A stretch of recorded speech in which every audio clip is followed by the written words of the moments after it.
morning, everybody. This is Aaron Barker broadcasting from an undisclosed location deep behind enemy lines.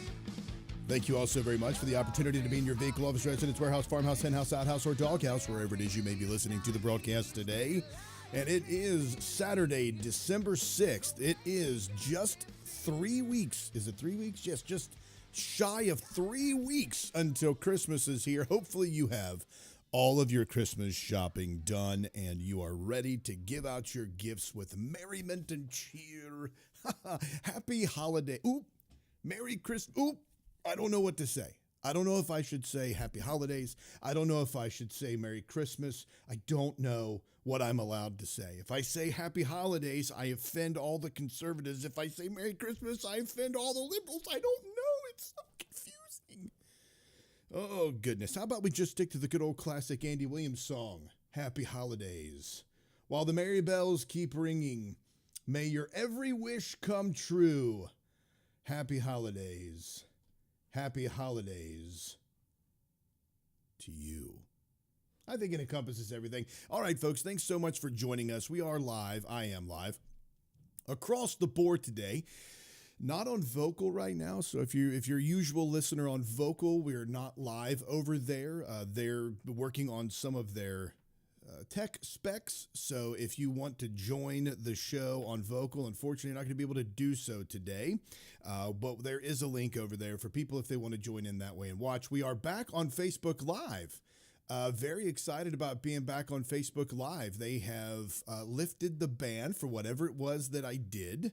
And if you could be happy to share, if you would be so kind as to share that out to all your friends and family so they can join in the program as well, that would be tremendous. And as always on YouTube, the unstoppable YouTube. I mean, YouTube will take anything and they will stream it. And I think Rumble's doing pretty good at that right now as well.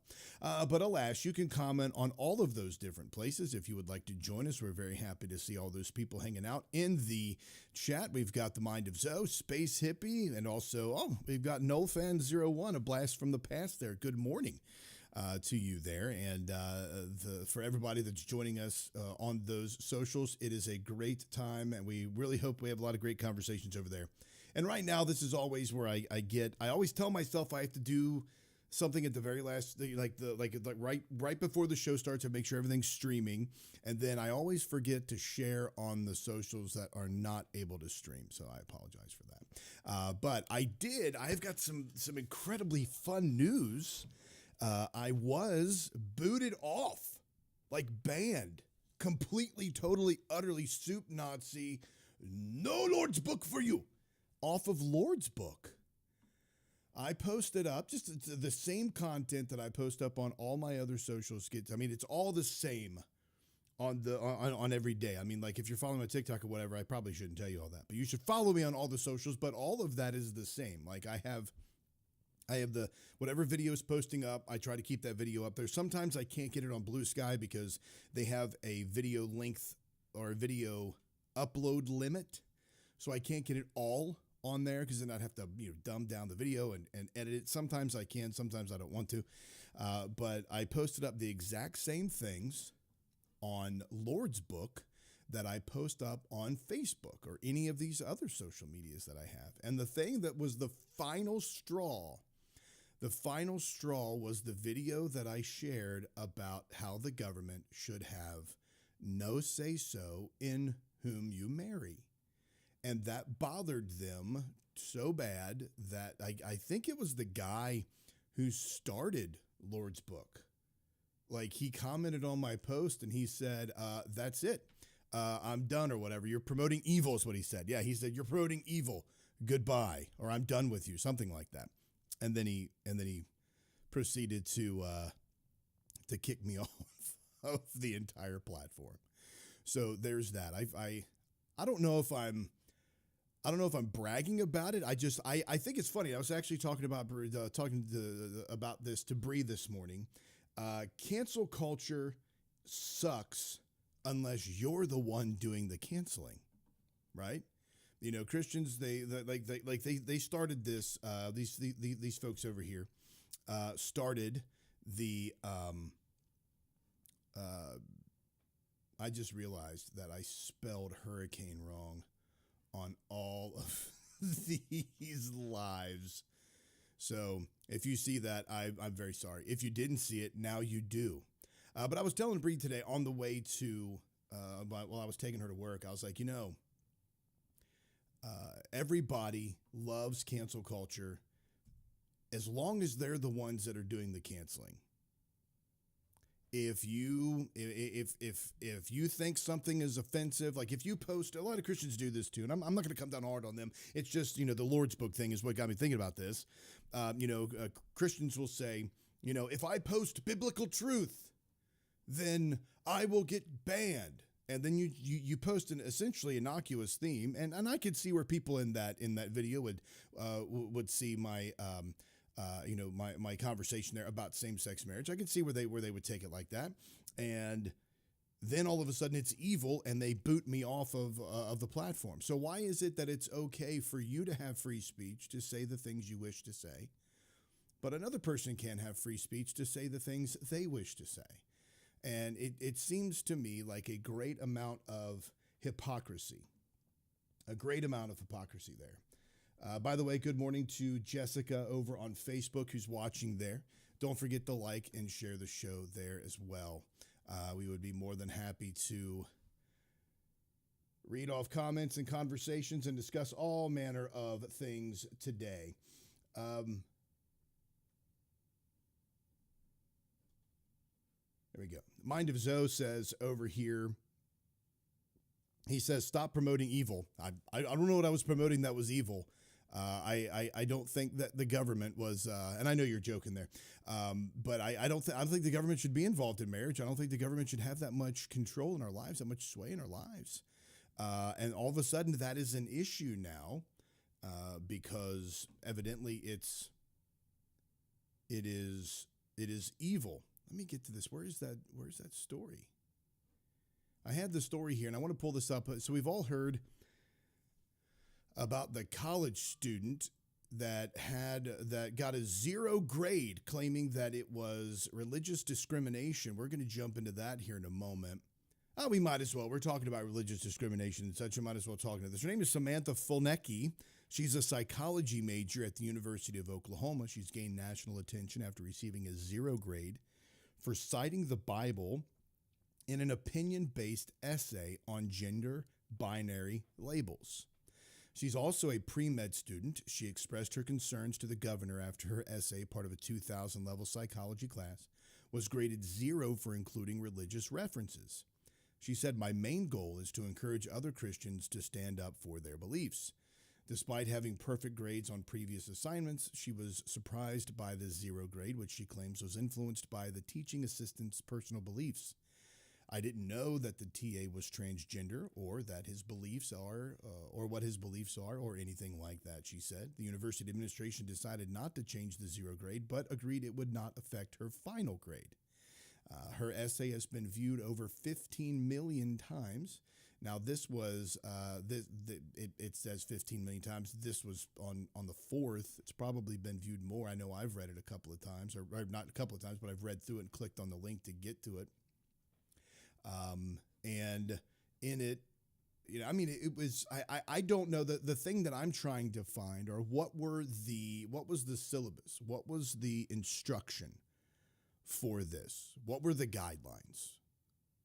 It starts out, it starts out like a Facebook post. So I could see where there's an issue that people would have in her structure of it. It wasn't written like an essay. It was written like an informal piece. Now, I do know that there are teachers who do informal writings like this. They have, at the beginning of every week, they have a reading assignment, and then there's an informal essay that's turned in by the students. And really what it is, it's not, for the structure of it. It's not looking to make sure that you have all of the proper parameters set into bibliography and all of that, or all of your paragraphs are done correctly. It's typically done as just a general writing assignment to generate conversation so that people are involved in class and they're engaged with one another and engaged with the teacher. So I don't know if somebody has information about that. If you could give it to me, because I was trying to find it. If it does give us the structure, the guidelines, the requirements for that, and she didn't meet the requirements for that, well, then I'm all for her getting a grade that would be lesser than what she would want. But if she met all of the appropriate guidelines, if she did everything correctly, then I would see that there would be no reason for her to get that 0 if it was just an informal thing. But telling me it's a grade means that there was more of a structure to it. It means that there was more guidelines that she didn't follow. But she wrote the article, and again, it's very informal. It starts out, it doesn't start out with a complete sentence or a stating of the purpose of the essay. It just starts out, and this is exactly how it starts out. This article was very thought-provoking and caused me to thoroughly evaluate the idea of gender and the role it plays in our society. The article discussed peers using teasing as a way to enforce gender norms. Now, a couple of things about this first. Now, whether or not she got a 0 because the teacher's assistant was a transgender, we don't know. We know that the person's been placed on administrative leave. We have heard that the document that was viewed by people are like, this was unsatisfactory. It was lower. It was below standards. So we don't think that this was, a good essay to turn in or a paper to turn in. But the other issue that they had with it was the fact that she produced biblical text, which if you're going to produce biblical text, that's fine. You can't do it haphazardly. You can't produce biblical texts haphazardly or without exegeting them, without explaining that text, which most people don't have the ability to do. That's why we have such a jacked up evangelical society and church society right now, because people don't know what they're talking about when it comes to the Bible. So even if somebody cites a scripture, you're proof texting. You're just simply proof texting. You're providing a text of scripture, and that text supports your ideology, your understanding. It doesn't support necessarily that opinion broadly, but you have just found a text that means that you can say your point is made. Kind of like a period at the end of a sentence, or a gotcha is what they do. They and I did the same thing. When I would have debates and discussions about Christianity, I would throw out scriptures, and they would be but there are a lot of times there are texts in the scriptures that aren't congruent with one another, that may disagree with other texts of the scripture, because that's not what the author was intending to do at the time it was written. So especially when you get into the New Testament and you start looking at the pastoral epistles and which ones were actually written by Paul and not, if you throw out a scripture there and just expect people to understand, or expect people to say, hey, yeah, that's a great scripture, I think that goes right along with what you're trying to say, it doesn't work that way. You have to show your work, especially when it comes to texts. Especially when it comes to scripture. You have to show your work. You can't just toss something out there. But there are some troubling aspects about what she wrote. She's going into medicine. She didn't provide scientific evidence to back up what she was saying. It was all opinion-based, which is, again, I don't know if that was the reason that she wrote the article, if it was the purpose. I don't understand. I don't know what all of the parameters were. So if somebody has that, please send it to me. It'd be great. But there were other troubling things that she did have in the text, in her essay. She says, and she cites this unknown article, but she says this article discussed peers using teasing as a way to enforce gender norms. I do not necessarily see this as a problem. She said God made male and female and made us differently from each other on purpose and for a purpose. God is very intentional with what he makes, and I believe trying to change that would only do more harm. Gender roles and tendencies should not be considered stereotypes. Women naturally want to do womanly things because God created us with those womanly desires in our hearts. The same goes for men. God created men in the image of his courage and strength, and he created women in the image of his beauty. He intentionally created women different than men, and we should live our lives with that in mind. And I'm not necessarily, and you all know from my own personal journey right now, there are some deconstruction tendencies, and this is one of those issues that I'm having right now as I'm looking through all of this. I want to help people who are experiencing gender dysphoria or issues with transgender. I don't fully understand everything. I don't fully know what is going on internally in a person, both physically and emotionally and mentally. I will say that I'm pretty sure, as a fat kid, as still a fat kid, but as a fat kid growing up, adding on to that being a Christian, adding on to that being a Ninja Turtle nerd, I was teased quite a bit. It didn't make me want to lose weight.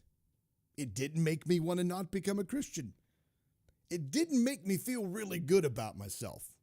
As a matter of fact, it gave me a lot of issues, and things that I still deal with as I grow up because I was teased heavily about things. I was beat up. I was bullied in schools. So when I see somebody that's going into the medical field that says, well, maybe bullying people and teasing people to enforce gender norms isn't a problem. All right. When you have a kid that is being teased or bullied, it's not going to help them. It's not going to help them. All right. Then when you add on to that another aspect of difference, like for me, I was a kid, lower middle class family. I was so that's one aspect of it. I was a fat kid. That's another aspect of it. I was a Christian. That's another aspect of it. Now lay on to other people things like they're homosexual, they're gay, or in the LGBTQ community, they're transgender. Think about those different things, adding those layers onto people and then mocking and making fun of them. All of those can lead to thoughts of self-harm, and they are massive, especially teasing and bullying within the transgender and just the LGBTQ community as a whole. Teasing in that community leads to greater tendencies of suicidality, self-harm, eating disorders, mental disorders. It leads to all kinds of things.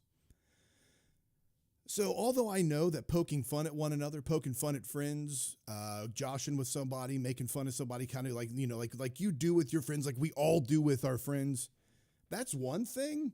But doing it to where it is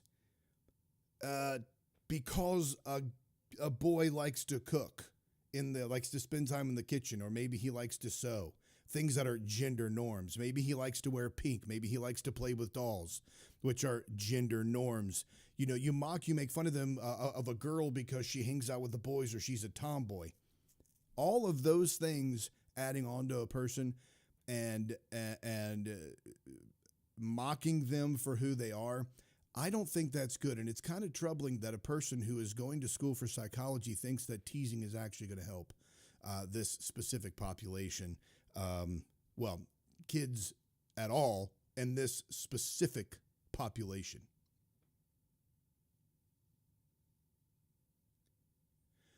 So she continues on that God made male and female and made us differently from each other. We do have differing roles. I believe we have differing strengths as males and differing strengths as females. That's just biologically true. There are certain things that women are good at, certain things that men are good at.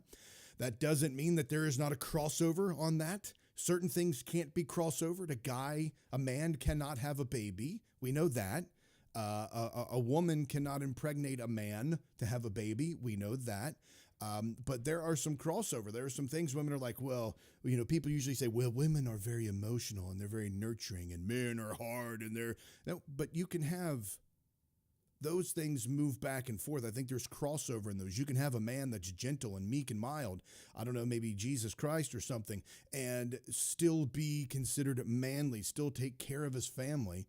And you can have a woman who may be a little harder, a little bit more harsh with her words, or maybe not have that nurturing capability that other women potentially could have. And it doesn't make her any less of a woman. It just means that there is some crossover out there between the two. And I believe that if we understand that's obviously something we can work with then. But encouraging people to potentially bully or be bullied, or I don't think that's right. She continues. She says, it is frustrating to me when I read articles like this and discussion posts from my classmates of so many people trying to conform to the same mundane opinion so they do not step on people's toes. That's really kind of a throwaway comment. I think that it's a cowardly and insincere way to live. It is important to use the freedom of speech we have been given in this country, and I personally believe that eliminating gender in our society would be detrimental as it pulls us farther from God's original plan for humans. So in a way, she just spent a lot of that text, a lot of that paragraph there just saying, not sorry, not sorry. I'm going to say this because I have free speech. And then it ends up with, as it pulls us farther away from God's original plan for humans, okay?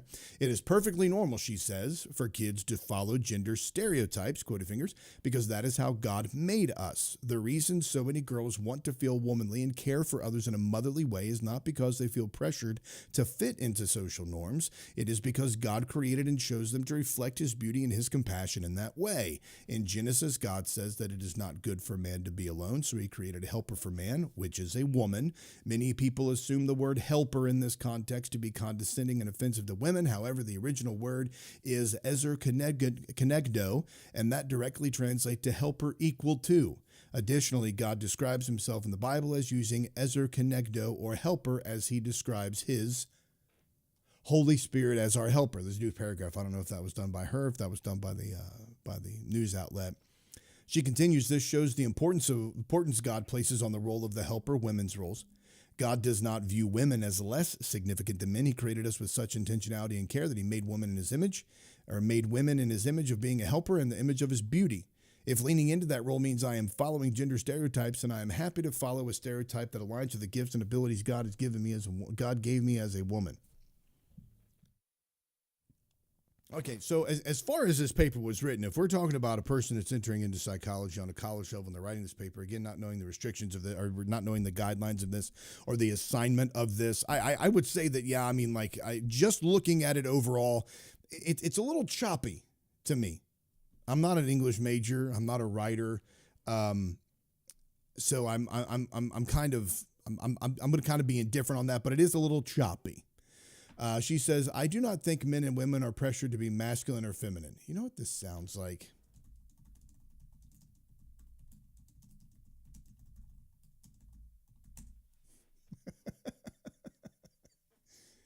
Oh, man. Hold on just a second here.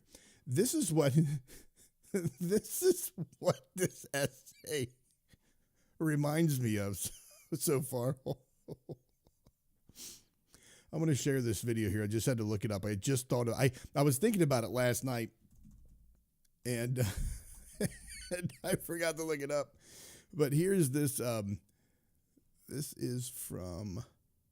You'll know it as soon as you see it. If it's going to let me. Hold on a second. I don't think it's going to let me maximize this. So let me. If you're just tuning in, this is the Aaron Barker Show.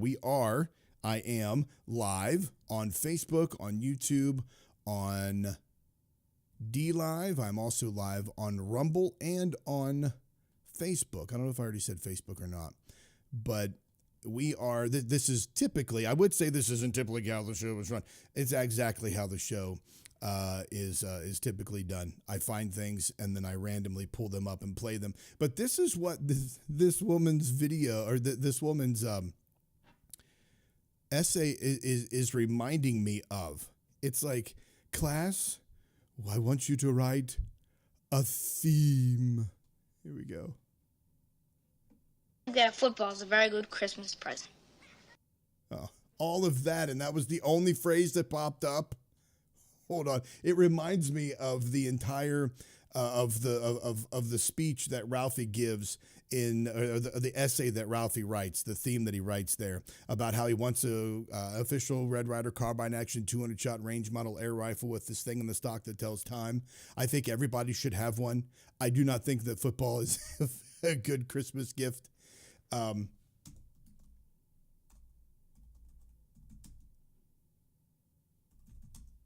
See if I can find it here. But yeah, anyway, but that's what it reminds me of. as she's writing on there, I do not think that gender roles are bad. I do not think that we should go against what God is saying. I think we should live our life to glorify God. But anyway, she says, society, I do not think men and women are pressured to be more masculine or feminine. I do not think men and women are pressured to be more masculine or feminine. I don't know. That to me is shocking. I do not think men and women are pressured to be more masculine or feminine. That's what we get all the time.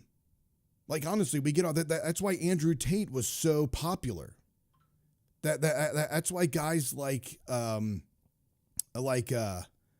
Nick Fuentes are gaining in popularity, right? They're not gaining in popularity because men are strong men and we don't have to encourage men to be masculine or that women need to be feminine. None of that. I mean, throughout this entire article, she doesn't give any information about what masculine or feminine is. She doesn't explain that. She says society is pushing the lie that there are multiple genders and everyone should be whatever they want to be is demonic and severely harms American youth. I do not want kids to be teased or bullied in school. However, pushing the lie that everyone has their own truth and everyone can do whatever they want and be whoever they want is not biblical whatsoever. The Bible says that our lives are not our own, but that our lives and bodies belong to the Lord for his glory. I live my life based on his truth. I firmly believe that there are less gender issues and insecurities of children if they were raised knowing that they do not belong to themselves, but they belong to the Lord. Now, okay. She admits that she doesn't want kids to be bullied, but, however, if you're going to push this lie, kids are going to get bullied. If you're going to push this around, kids are going to be in trouble. And what's troubling about this article, I don't know if I believe that it's religious discrimination. I don't think that could it have played a role in that? Could the person have been offended by it? Yeah. I don't know that person's motive. They were suspended without leave, so that is possible that something did happen there, that there was some type of offense taken, and then they decided that they did not like that this person shared their viewpoints. Absolutely, I'm not going to defend this other person. I don't know them, so I can't defend them. I can look at this article and I can see that there are some deficiencies in this article. To make a big stink about getting a 0, to say that it's for religious discrimination, and then to claim that you did not want this to blow up like that, which is what she does. And the thing about this is that she's being sincere. She's being sincere here. I believe that she does have this belief. It is a core belief of hers that that transgenderism is wrong, and that it's a sin and it violates. She is sincerely trying to express her ideas and share her opinion. She has the free speech to do so. She has the free speech to believe this. I would hate that it hurts kids, but she can be completely sincerely wrong all she wants. She could be completely and sincerely wrong because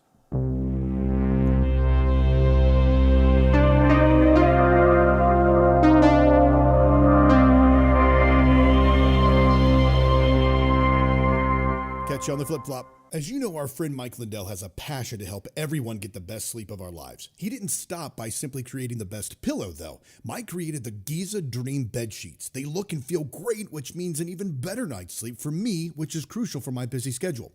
Mike found the world's best cotton called Giza. It's ultra soft and breathable, but extremely durable. Mike's Giza sheets come with a 60-day money-back guarantee and a 10-year warranty.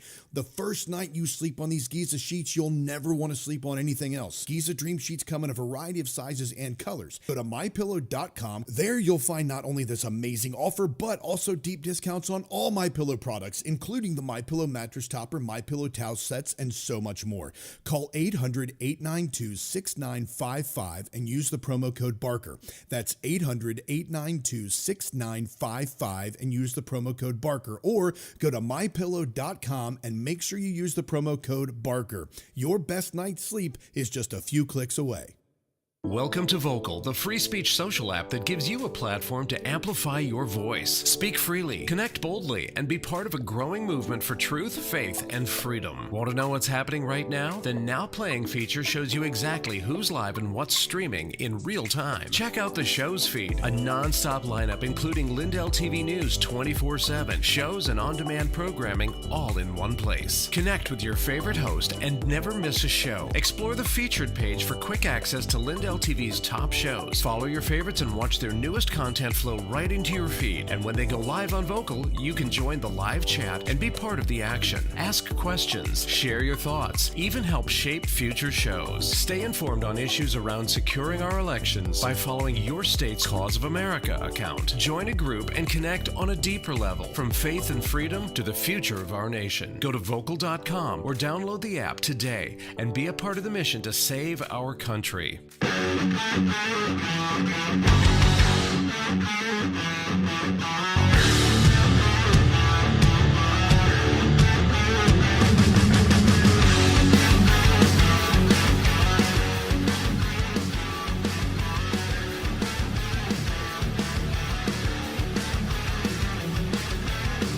Give up, there's no tomorrow.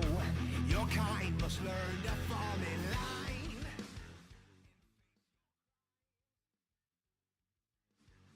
You think you're something special, deprived of your potential. All right, we're back, folks. Thanks for staying with us during that break. Got some comments coming in here. The Mind of Zoe over on Rumble says, I love when morons say things that are wrong. Then I know they aren't my kind of people. I don't want anybody canceled. You know, that happens a lot. Somebody asked me earlier this week, they're like, how do you put up with all these people that are commenting on your social media posts? And I'm like, well, I'm a free speech absolutist. I think that people should be allowed to express their opinions, even if they are ridiculously stupid. I think that when somebody expresses their opinion and it's that dumb, then we've now pointed out who that person is. We've now pointed out that it's the free market at work. We can now say that person is the dumb one. And because that person is the dumb one, we're going to avoid that person. But also he says, I get it all the time. So-called religious folks generally just say lines of scripture with zero understanding. I do believe absolutely the same thing on that, Zoe. As I mentioned earlier, he says, so the LGBT self-harm thing, I feel like it's a chicken or egg situation. This really depends, because a person that has same-sex attraction is just like a person that has heterosexual attraction, right? So if you're born that way, or this is your attraction, this is the person you're attracted to, and then you're bullied because of that, or you're told constantly by society that you're an outcast. You're told that you are not, that you're not good enough, that you're bad, you're a bad person, or that you are, that you're not worthy of love, or there's something weird about you. If you're told that you're inhuman, you're told you're not worthy of God's love, you're told that you're not worthy of society's acceptance, that you're not allowed to marry who you want to marry. You're not allowed to let the person you love visit you in the hospital. You're not allowed to have certain rights that other people who are married have, because we don't recognize what you do as a marriage. We don't recognize that. We don't recognize your attraction as legitimate. We don't recognize you as a person. As a matter of fact, you don't even exist, because gay people don't exist. That's what they claim. And that hurts folks. And then at that point, I mean, it's just like being adopted and getting to an age, if you're not given that nurture and that care by the parents, you're adopted and you grow up and you're like, my parents didn't even want me. My original parents didn't even want me. I had to be adopted. That does have, and there's a lot of psychology that goes into that too. Something like reactive attachment disorder, which is something that follows a person who is adopted. It follows them through their life, and it impacts them because they they don't feel worthy. They don't feel loved. They don't feel as if anyone cares for them.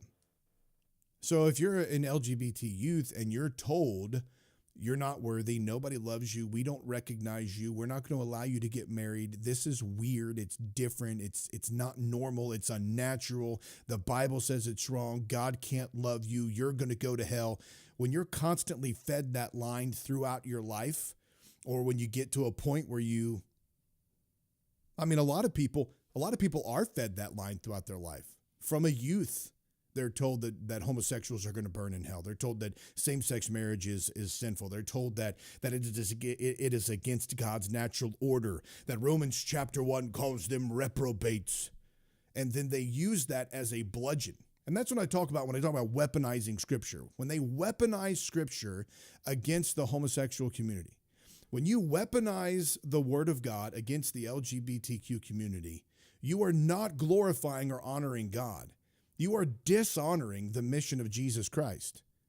Even if you believe the traditional understanding of same-sex attraction and same-sex marriage, you're still not allowed to use the Bible as a weapon.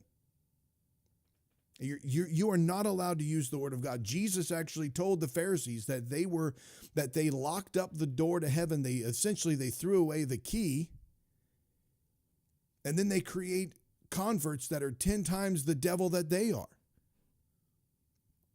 I mean, Jesus was telling people, you are closing the doorway to heaven. You're the people stopping those who need to get in from getting in. And a lot of modern evangelicals are those people. They're the ones stopping access to Christ because they are shutting down and closing the doorway. They are shutting down the roadways, closing the doorways, locking them, Katie barring the doors, and they've got their own little tight-knit Christian community that doesn't ever step out of their traditional understanding. And all the while, people are perishing.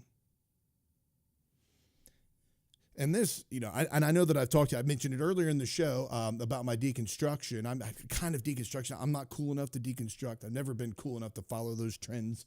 I'm always late to the game. But I'm going to look up that scripture.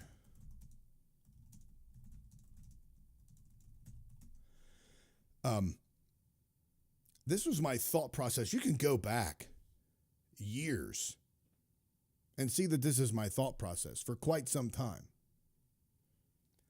That I have been concerned about the marginalized communities and the unreached people groups and the unreached communities because Christians are so afraid of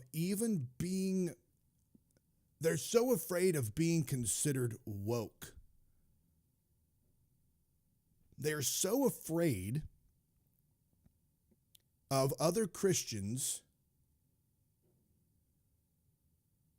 saying something about them that might make them look less holy. And that is antithetical to what Christ was doing. It's antithetical to his message. It's antithetical to his teaching. I did find that passage of Scripture. I want to read that here. It's Matthew chapter 23. Sorry, my Bible is on my Kindle app, so I'm flipping through.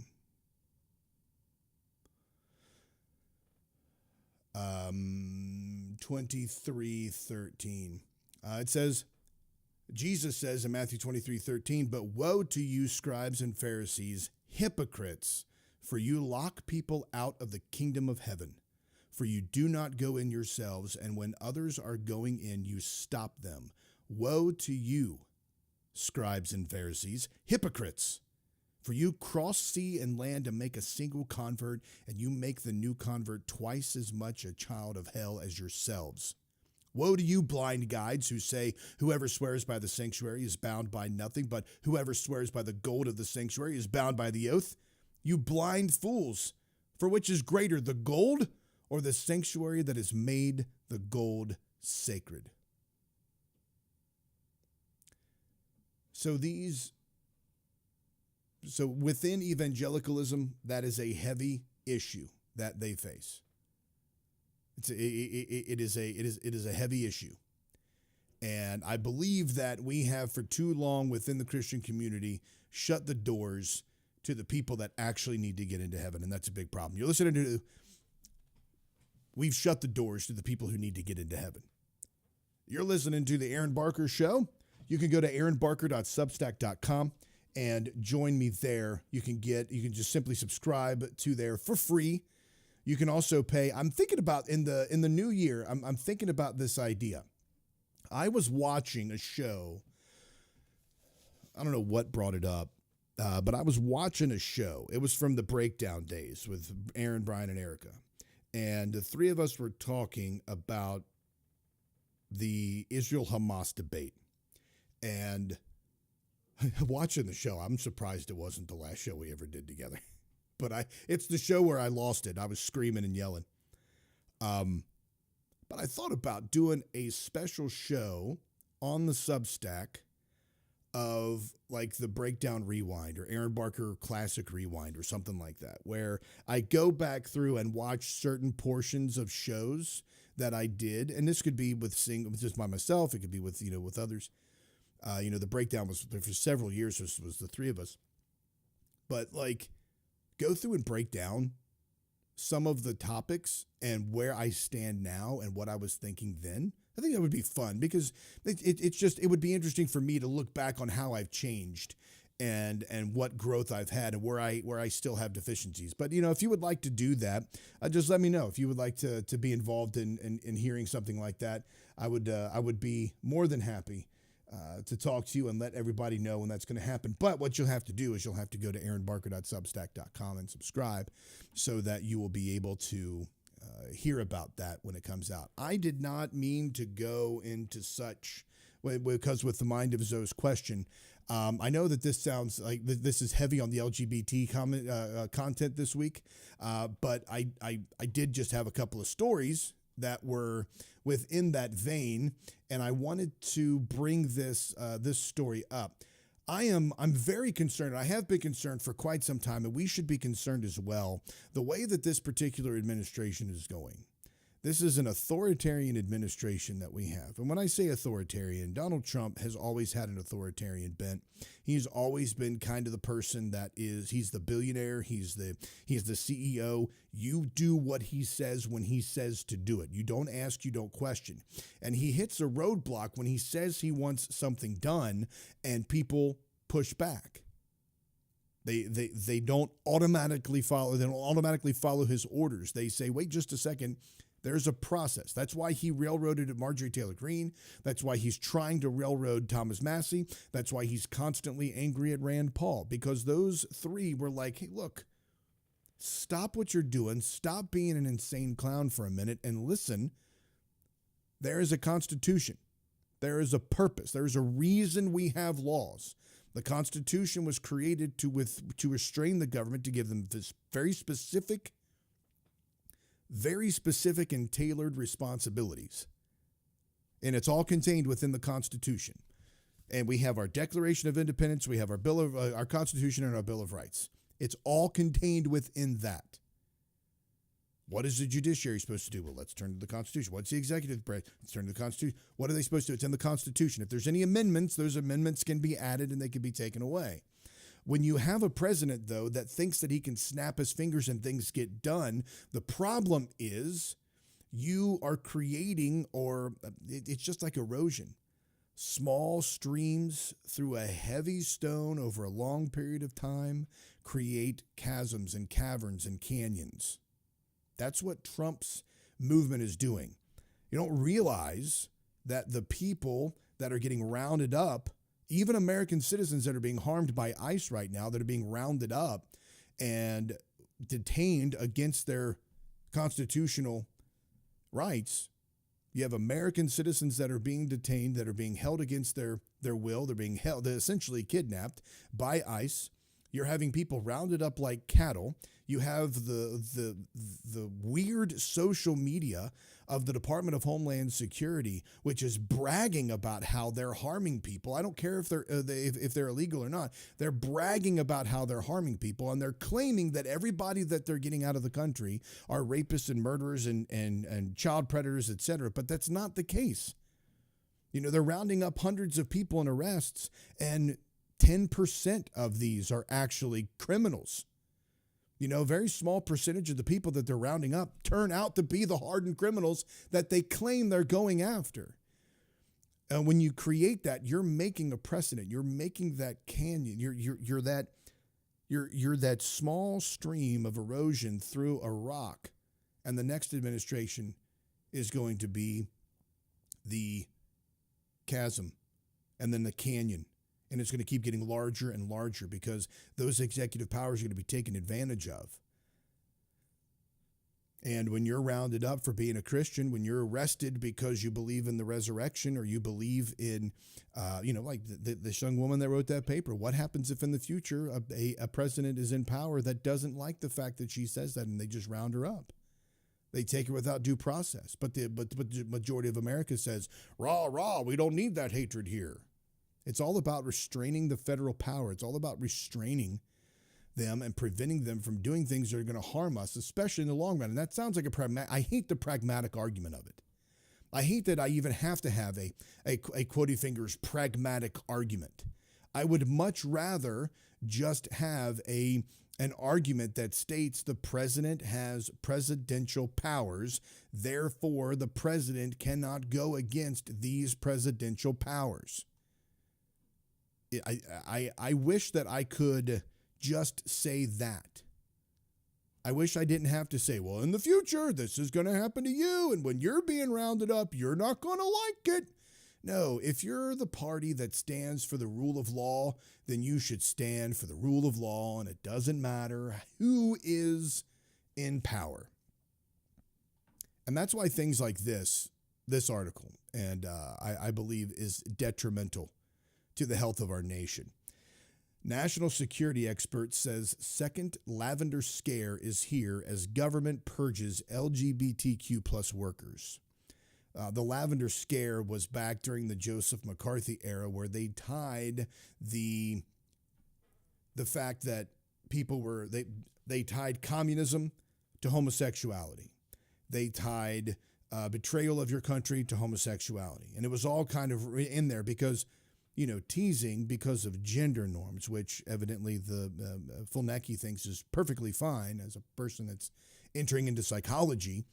You can bully people and tease people for their homosexuality or same-sex attraction, and then, of course, you can just fire them from their jobs as well. It says here that Lucas Schlusener, the CEO of Out in National Security, has warned that the current atmosphere around the LGBTQ plus federal employees amounts to a return of the lavender scare and the anti-LGBTQ plus sentiments of the 80s and 90s. Suggesting that this goes beyond the well-known executive orders, Schlusener claims that there are teams conducting anti-LGBTQ plus witch hunts in the federal government, and the MAGA influencer and Trump confidant Laura Loomer is the new Joseph McCarthy. Can we just stop here for a minute and consider the fact that Laura Loomer is heading up anything?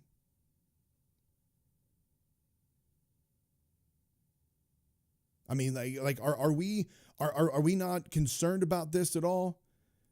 This would be like Don Lemon having his free reign in the White House or the Pentagon. It continues here. The article says the original lavender scare. This is a manufactured moral panic weaponized through bureaucracy. Back then, the State Department bragged about driving queer employees to suicide. And now we're seeing trans service members taking their lives under the pressure of these policies. The difference today is that social media makes the harassment instantaneous and far-reaching, even as queer visibility also makes it harder to shove an entire community back into the closet. There have been surface signs of the sort of harassment and discrimination that might be going on against federal employees. The temperature is clear from certain incidents. that have been made public, like when an FBI agent was fired for having a pride flag on his desk, and the administration's decision not to commemorate World AIDS Day. However, Schleusner indicates that behind these already shocking headlines, the situation for the federal employees is even more horrifying. Schleusner, who was formerly employed by the Pentagon and was a national security associate under President Obama, highlighted the harassment that LGBTQ plus workers are facing in government. There's an overwhelming bureaucratic trauma happening, a destabilization that feels intentional. And under that, we're seeing a return of different flavors of workplace harassment across national security agencies, from the CIA to the Import-Export Bank. This isn't a don't ask, don't tell situation, but a more active push to out LGBTQ plus federal employees, with Schleusner pointing to members of the Republican Party who are conducting digital witch hunts. Can we go back for just a minute and reference that we talked about this young lady whose paper was turned in on a college level?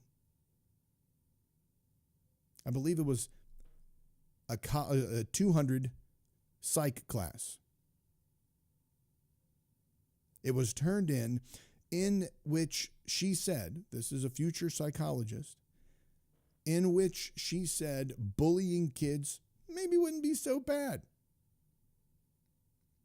And now we have harassment, witch hunts, and firing of people that work within the federal government because they're part of the LGBTQ plus movement. Because they're part of the because they're part of the LGBTQ plus community. Is this,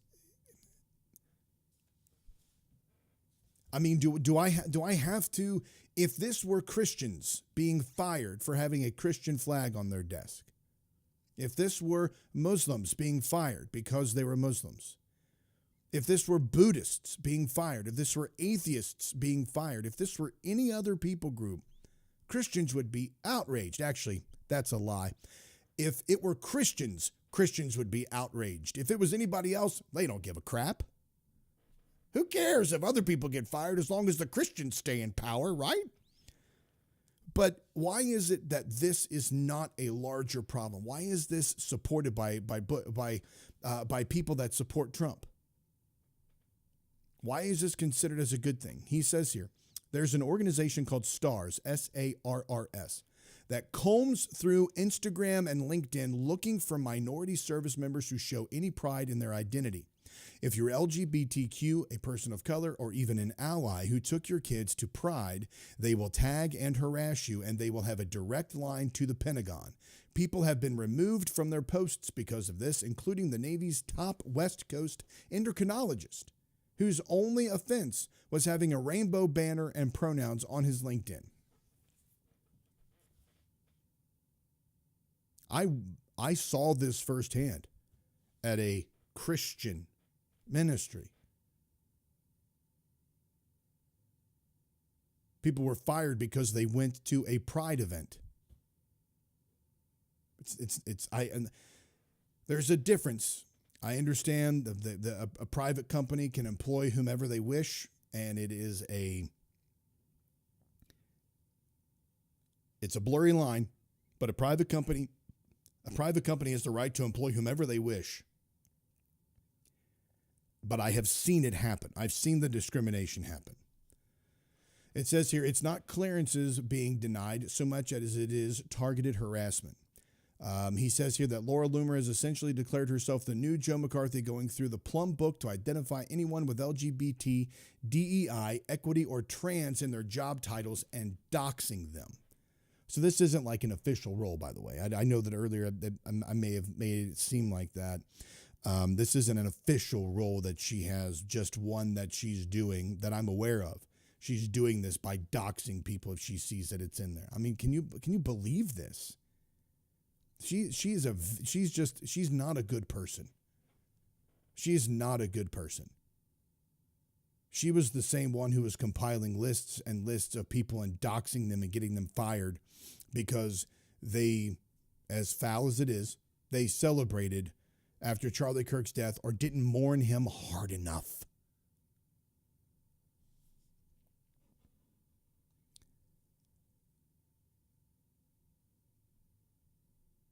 Let's see. So that's pretty much that article there. I have a big problem with people, especially folks from within a persecuted community like the Christian community, that will not stand up for other persecuted groups because, well, they're not like them. It doesn't affect them. It doesn't bother them, right? What's that old saying that everybody's heard? You know, first they came for the Jews. Or the communists. What was it? The communists? Here we go. First they came for the communists, and I did not speak out because I was not a communist. Then they came for the socialists, and I did not speak out because I was not a socialist.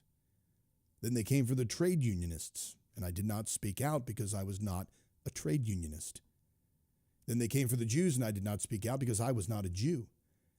Then they came for me, and there was no one left to speak out for me. Are we going to speak out for people who need help? Are we going to speak out for the kids? Are we going to speak out for the kids who are being bullied within the LGBTQ community? Are we going to speak out for the Christian kids that are bullied, for the fat kids that are bullied, for the kids with neurodivergence that are bullied? No, we have a president that actively calls governors the R word. That's our example. That's the example.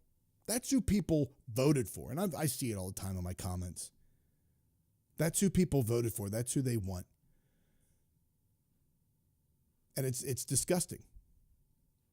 It is disgusting that we are in a country where the president calls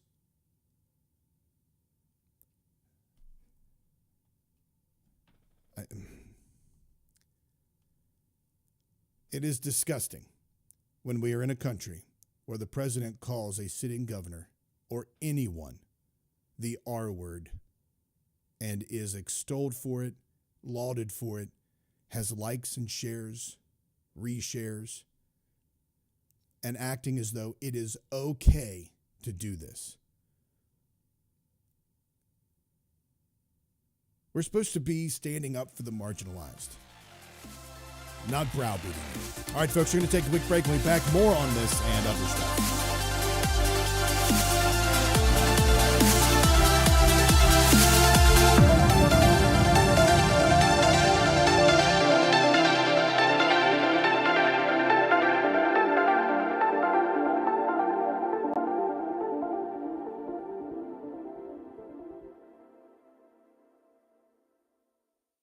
As you know, our friend Mike Lindell has a passion to help everyone get the best sleep of our lives. He didn't stop by simply creating the best pillow, though. Mike created the Giza Dream Bed Sheets. They look and feel great, which means an even better night's sleep for me, which is crucial for my busy schedule.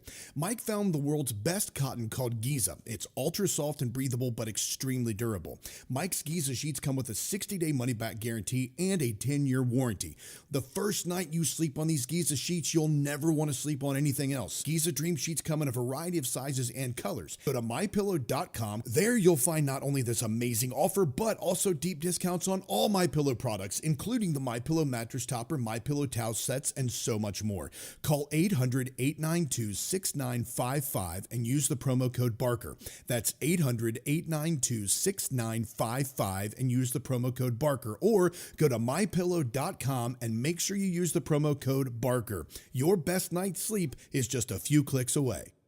Welcome to Vocal, the free speech social app that gives you a platform to amplify your voice. Speak freely, connect boldly, and be part of a growing movement for truth, faith, and freedom. Want to know what's happening right now? The Now Playing feature shows you exactly who's live and what's streaming in real time. Check out the show's feed, a non-stop lineup including Lindell TV News 24/7, shows and on-demand programming all in one place. Connect with your favorite host and never miss a show. Explore the featured page for quick access to Lindell Lifestyle TV's top shows. Follow your favorites and watch their newest content flow right into your feed. And when they go live on Vocal, you can join the live chat and be part of the action. Ask questions, share your thoughts, even help shape future shows. Stay informed on issues around securing our elections by following your state's Cause of America account. Join a group and connect on a deeper level, from faith and freedom to the future of our nation. Go to vocal.com or download the app today and be a part of the mission to save our country.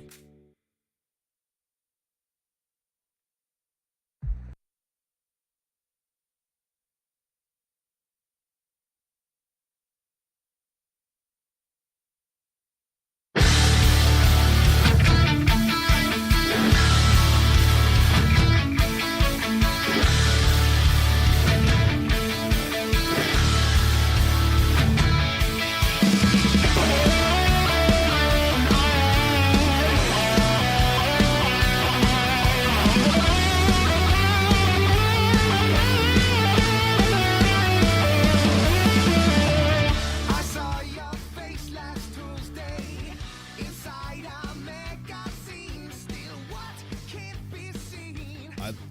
I love when I take that drink and it goes down the wrong way. It goes down sideways right before I'm supposed to go back on the air. Then you get that coughing fit. It's just a bummer.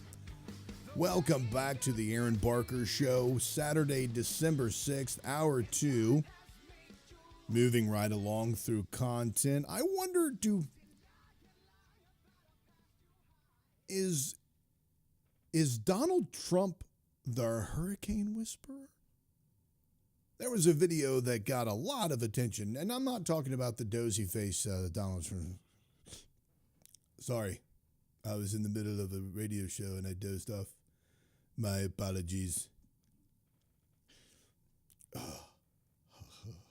Maybe I'm just going to doze off right here in the middle of the show like Donald Trump did. You can join us, by the way, Facebook, Rumble, YouTube, D-Live, and Vocal is not up today because they're working on their live stream software.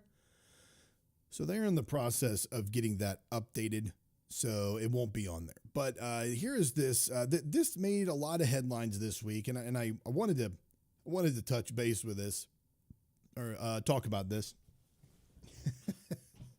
And I want to get your all's opinions too. Those who are still who made it through my woke plea for us not to treat LGBTQ kids like crap. If you made it through that, if you were able to take that, thank you. Thanks for hanging out with me. But here is Kristi Noem this week. And I wonder, is Donald Trump the hurricane whisperer? Let me make sure that this is, hold on a second. I got to do this setup and everything again. Hold on. I make sure this is unmuted.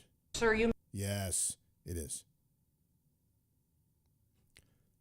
Is Donald Trump the hurricane whisperer? Pam, make sure she's fighting for us in court so that we can get up every day and be bold. We're going to hire our 10,000th ICE officer. Will be on the job within 10 days. So we have hired 10,000. We've had hundreds of thousands of applications. We've got within the department, TSA went through this government.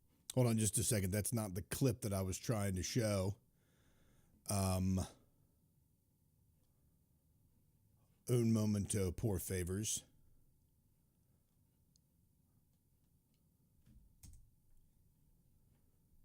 Just a second. I thought I had that queued up to go exactly. Here it is right there. Okay. Now we're going to try this. We're going to try it one more time. Is Donald Trump the hurricane whisperer? Sir, you made it through hurricane season without a hurricane. Yeah. And so FEMA, you kept the hurricanes away. So we appreciate that. And FEMA is deploying resources. So I want to make sure you got that. I'm just going to go back here real quick and play it for you again. That's right. There were a lot of them. Terrible, horrible people. And Pam, make sure she's fighting for us in court so that we can get up every day and be bold. We're going to hire our 10,000th ICE officer. Will be on the job within 10 days. So we have hired 10,000. We've had hundreds of thousands of applications. That's not something to be proud of, hiring your 10,000th ICE officer. No, I'm not proud of that. I wouldn't be proud of that at all. We've got within the department, TSA went through this government shutdown without any delays. They all showed up for their shifts and worked hard doing security. Thousands and thousands and thousands of plane delays, airport delays. But TSA was there to grab your junk. And they have been absolutely fantastic. Sir, you made it through hurricane season without a hurricane. Yeah. And so FEMA, you kept the hurricanes away. So we appreciate that. And FEMA is deploying resources. So there we go. That is the video there. So the question is Trump the hurricane whisperer? I think that Kristi Noem, although I don't know if she's qualified to do the job she's doing, I think she was just joking around. I think this was just sarcasm. I don't think that people really need to throw a fit about this, although there are a lot of people out there that, that said things. I don't know if they actually are upset about Kristi Noem making this comment or this statement. So people on the internet were like, the next thing you know, they're going to be one cabinet away from thanking Trump for sunrise and gravity. They said they stay awake trying not to think of ways to flatter the man. They stay awake trying to think of ways to flatter the man. This is their homework. This is their meeting preparation. I mean, honestly, I can totally see where somebody from the outside would look at this and say, well, maybe they're being a little bit too puffy on him. But I don't think that that's what it is. I think that this is genuinely just her being sarcastic. I do want to know, I do have questions about this here one, though. I'll talk about that in a second there. This other one.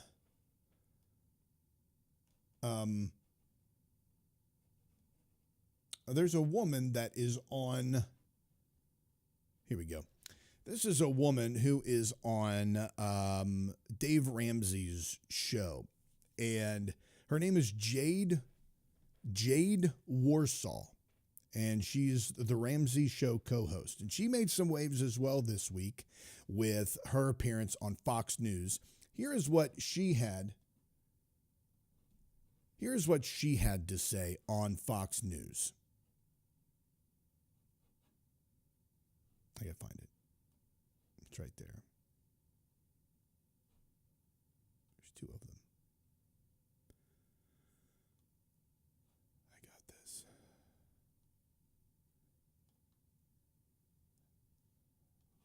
It's over there. Sorry.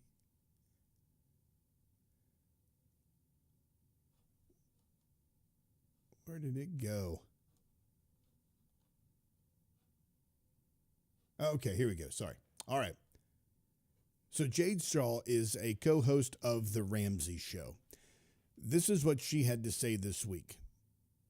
Doesn't need slippers. If they don't live by you, don't get them a gift. Now's not the time to spend and break the bank sending packages. Let me see if I can rewind that a bit. Across the country, Dana. Focus on the people in your life, ages 3 to 18. That's my 30 seconds for you. Jade, you're budget. You need a plan. Also remember, adults don't need gifts, okay? Focus on the people in your life who are age 3 to 18. Grandma doesn't need slippers. If they don't live by you, don't get them a gift. Now's not the time to spend and break the bank sending packages across the country, Dana. Focus on the people in your life, ages 3 to 18. Okay, so that was her comment that she had made, and a lot of people are throwing to, a lot of people were upset about this. They were saying that the reason they're doing this is because the economy is in the crapper, and that Trump and Fox News is trying to get people to think that there's going to be less and less to buy on Christmas, and there are news reports that are saying that that this Christmas is going to be a little more rough. Newsweek said that as a result of Trump's tariffs on Chinese imports, trans-Pacific shipments have declined in recent weeks, with port authorities warning this trend could affect shipping through the year and raise costs for consumers.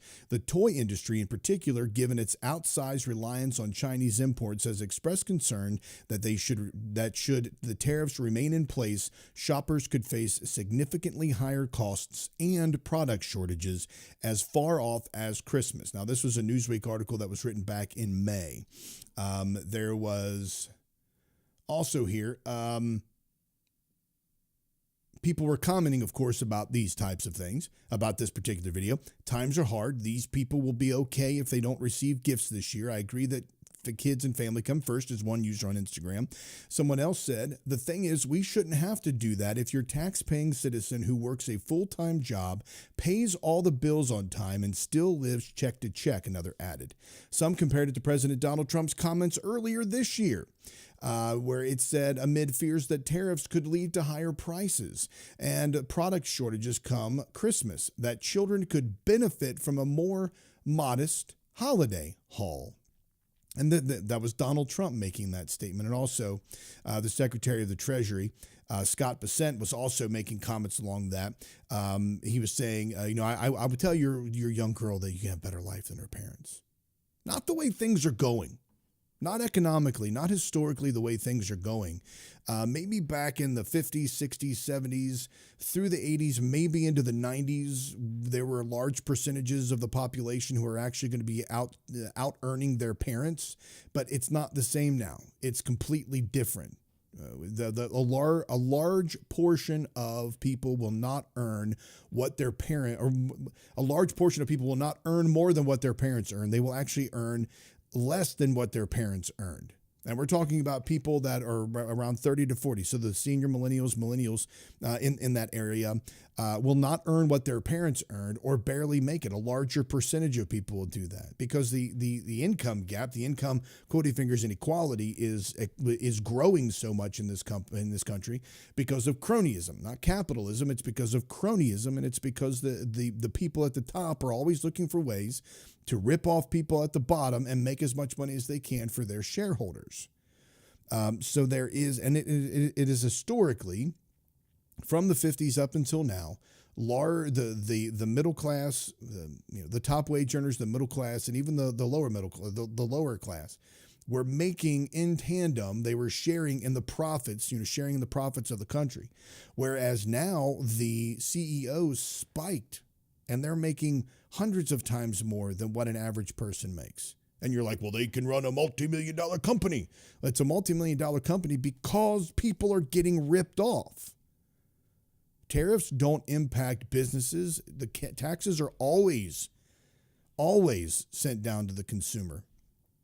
And this is very concerning. Now this Christmas, of course, is tight for a lot of people. There's a lot of prices that are up. People's wages are stagnant. There's slow growth in that regard. Although inflation is still there, we have an okay economy. We don't have the strongest in the history of the United States. But this woman here, Jade Shaw, she's been saying this for a while. I don't think it was specifically about this particular Christmas. Jade Warshaw has been making these comments for a while. She's been on this kind of kick, which is perfectly fine. Here is her on the Dave Ramsey show, and she said this. She was a co-host, and the person she's co-hosting with is the daughter of. You don't have to buy. Sorry, she is the the person she's co-hosting with is the daughter. Oh my goodness, freaking TikTok. Sorry, he exploded a bit out there. The inside voice became the outside voice. So this is her on Dave Ramsey. The woman with whom she's co-hosting is Dave Ramsey's daughter. So keep that in mind. And here is what she has to say. Have to buy gifts for adults. They're grown. Their own money, their own job. If they want a new blender, they can go buy it. They do not need you to go buy them slippers. Like, they can buy their own slippers, Rachel. And that's the thing. Are you saying from parents to adult kids? What are you saying? Because Sharon Ramsey this year, y'all, Sharon Ramsey was like, I don't think I really want to do Chris. Y'all don't. You sound like Sharon. Y'all don't need anything. Y'all are adult. You don't need anything. And my sweet mother-in-law, she's like, here's your budget every year. So so we still get gifts from Winston's parents. I don't think we get any from the Ramseys this year. I really don't. But here's the thing. Are you mad? Like, So first off, I love it when millionaires and entitled people like this talk about we don't get Christmas presents from our millionaire parents because we're millionaires. It's just this is removed from it, and I have my own personal opinions about some of these shows anyway. But it's really funny to me how rich people sit around talking about how they don't need Christmas presents. Isn't it so funny? are you like, oh my gosh? Well, they're in they Egypt didn't get right me a now. gift. We're not mad. We're not mad. It's just funny. Rachel's like, I'm a little There salty.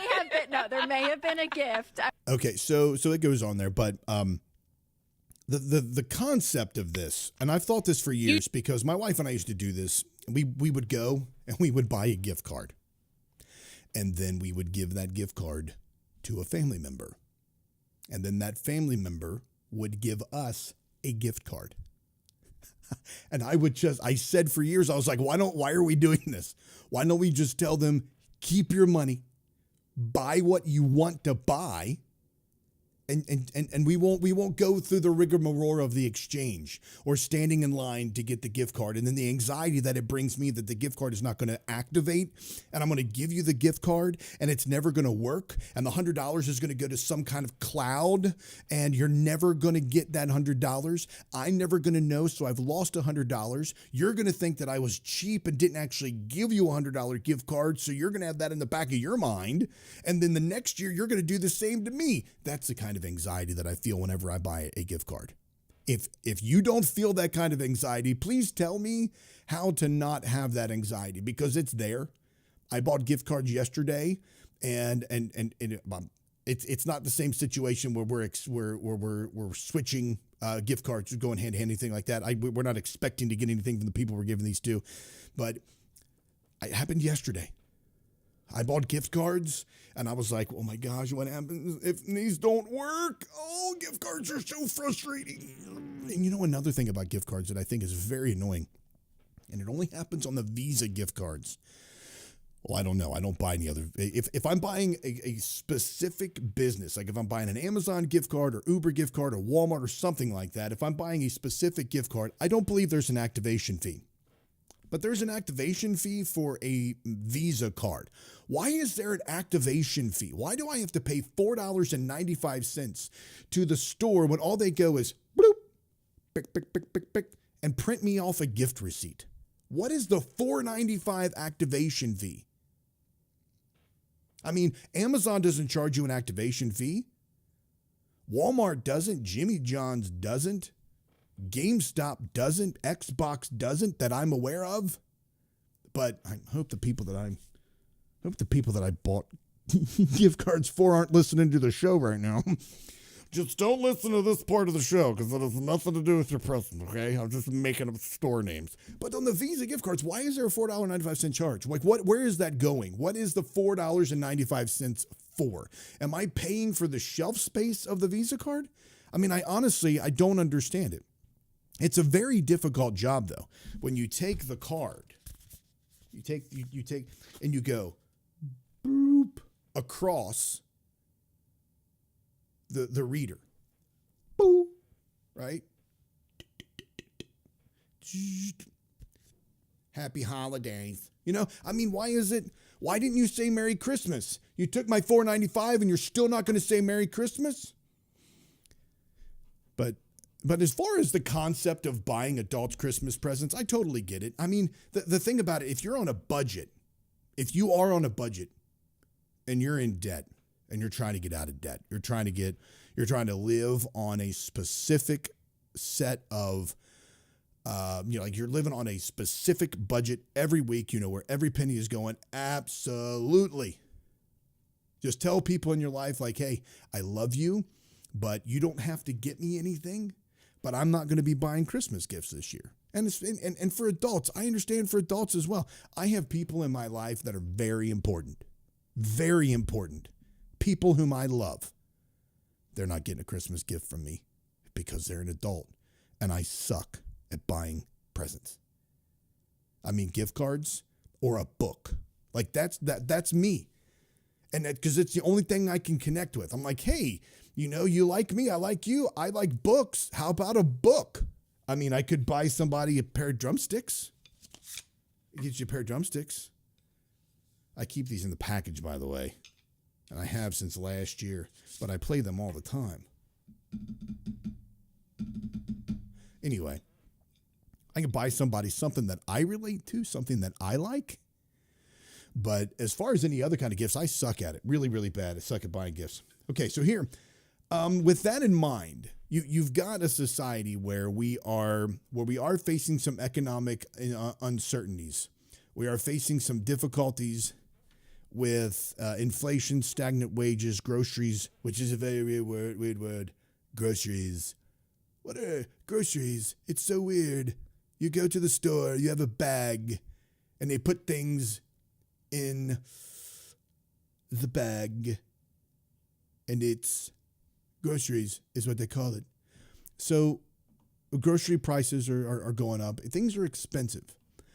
And I was sent this video the other day by somebody, and I wanted to play this because I loved the fact that I got. Where did it go? Did I not? Well, let me just throw it in this one then. I love the fact that somebody messaged me on the TikTok and sent me a cool video. So I want to respect that person and play that video. See, you send me videos, I will play those videos. Most of the time, please, oh gosh, no, I just said that. Don't send me videos. There are specific people out there I don't want to get videos from. Oh, wrong one. There we go. I thought this was now. This goes along with the conversation that we are having right now, and I think it's a very important conversation for us to have. Actually, let me go here. I'm going to move that over a smidge. Here is the video. Children keep growing up to be socialists. Why do your Christian children keep growing up to be socialists? The answer is written on those little bracelets that we all wore to Bible camp that bore the letters WWJD. What would Jesus do? See, the evangelical right has a problem, which is that many of the people who were raised deep inside of it have become its fiercest critics. And the reason is not because you taught them to follow Jesus too poorly, but because you taught them too well. See, behind all of the rituals, the institutions, the smells, and I will take that compliment. bells, Christianity, at its heart, is a story about a brown Jewish man born in Palestine who loved poor people and hated wealth and power. But the thing that he hated most was religious hypocrisy. So if you happen to be a religious hypocrite who sees Christianity as a means to acquiring power in this earth, while simultaneously teaching your children to follow a brown-skinned Jewish socialist from Palestine who hates religious hypocrisy, it's going to require a lot of cognitive dissonance for you to achieve your goal. If your children really fall in love with Jesus, then they understand that his message is antithetical to things like nationalism and capitalism. This has everything to do with an important distinction between Christianity and Christendom. Throughout history, a lot of people who call themselves Christians have sacrificed the first in order to try and defend the second, with the predictable result that they end up creating all of the same hypocritical institutions and modes of being. So it turns out that your children might not be rejecting Christ's message, but rather embracing it a little too much for your own comfort. Why do your So I like the. Let me go ahead and transition back here. I didn't transition. So I like what the point that he's trying to make. And the response that I sent to the person regarding this, the Bible doesn't teach communism. It doesn't teach socialism. It doesn't teach Marxism. It doesn't teach capitalism. It doesn't teach the Austrian School of Economics. It doesn't teach about central banking. It doesn't teach about any of those things. We impart meaning to the text and make it say certain things. So the Bible, now that wasn't the whole response. That's what the next time I talk to this person, that's going to be the response that we have, the conversation that we have about this. Not that I'm trying to just bash it and destroy it, because what I love is the fact that we are seeing a generation of people that are genuinely looking for ways to be concerned, genuinely looking for ways for people to help, and genuinely looking for ways for them to contribute to society as a whole. Well, good morning, Deb. And I'm pretty sure it's just the three of us right now that are listening. So anyway, I'm very excited that the next generation is looking for ways to actually put the scriptures into use. When I was growing up, my parents always, they never towed the line. I grew up Pentecostal, but my parents always rocked the boat. They were always the ones that were pushing, my dad especially, and well, I shouldn't say that. Both of my parents.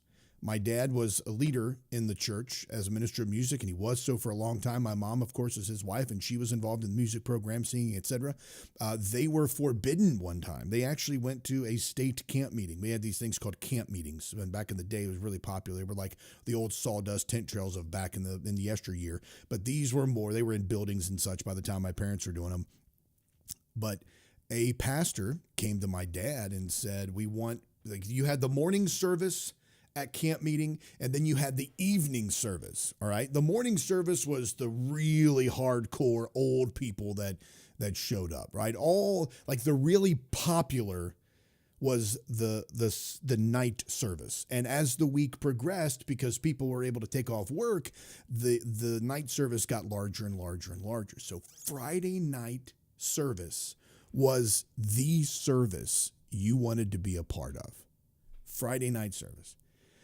So they sang at one of the morning services, and the pastor came to my parents, came to my dad, and he was like, I think y'all were great. We want you to sing tonight, but the women have to wash their makeup off their face and take out all their jewelry and take off their rings. And my dad was like, well, we're just going to go ahead and go home. And he packed up the youth choir. It was a youth choir. They packed up the youth choir and they left. Because if God can't bless the congregation through rings and makeup and jewelry, then God is not blessing anybody. I mean, it was good enough for the morning service. Why is it not good enough for the evening service? Why are you going to place legalistic restrictions on these kids? And specifically, there was on his wife, my mom, who was wearing her wedding ring and was also wearing makeup, and they weren't having it. They were pushing back against that. And I'm glad when I see the next generation of people, the young folks, pushing back on societal and religious norms. It's extremely important and valuable to people, to us as a whole, for us to see them pushing back on that. I want to talk more about this, gentleman, though. Let's see here. I want to talk more about this coming up here in a minute. We're about to go to break. We've got Deb, who just joined us. We've got the Mind of Zoe, who's still hanging out with us. And we have some folks that are hanging out over watching and probably not commenting. But do me a favor. Hit that. Thank you very much for bringing that up, Zoe. Smash that like button like you're smashing a Christmas tree cake, which is now the season for Christmas tree cakes and eggnog and peppermint mocha coffee creamer. I'm just doing black right now. I should probably do some peppermint. I don't do peppermint mocha in my art mug because I don't like to have to wash and all that and all that stuff. But we'll be back right after this, so keep it locked in right here on the breakdown. Oh my gosh, I did it. I slipped. I finally slipped. I finally slipped up. And I said that. I mean, it's not like it's bad. It's not a sin when I say the breakdown. But I would like to revisit those shows. The Breakdown Rewind. Talk about some of the things we used to talk about.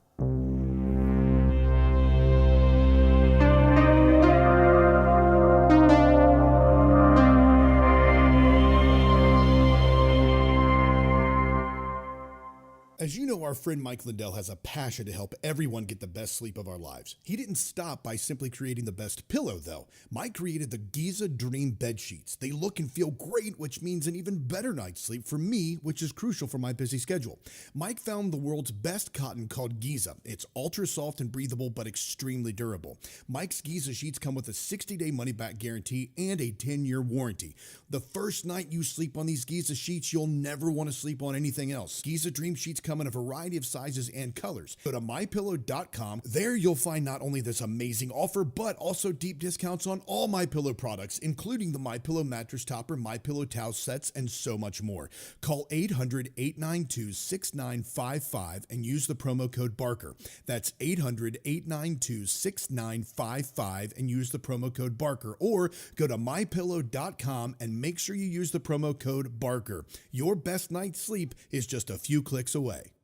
Welcome to Vocal, the free speech social app that gives you a platform to amplify your voice. Speak freely, connect boldly, and be part of a growing movement for truth, faith, and freedom. Want to know what's happening right now? The Now Playing feature shows you exactly who's live and what's streaming in real time. Check out the show's feed, a non-stop lineup including Lindell TV News 24/7, shows and on-demand programming all in one place. Connect with your favorite host and never miss a show. Explore the featured page for quick access to Lindell TV's top shows. Follow your favorites and watch their newest content flow right into your feed. And when they go live on Vocal, you can join the live chat and be part of the action. Ask questions, share your thoughts, even help shape future shows. Stay informed on issues around securing our elections by following your state's Cause of America account. Join a group and connect on a deeper level, from faith and freedom to the future of our nation. Go to vocal.com or download the app today and be a part of the mission to save our country.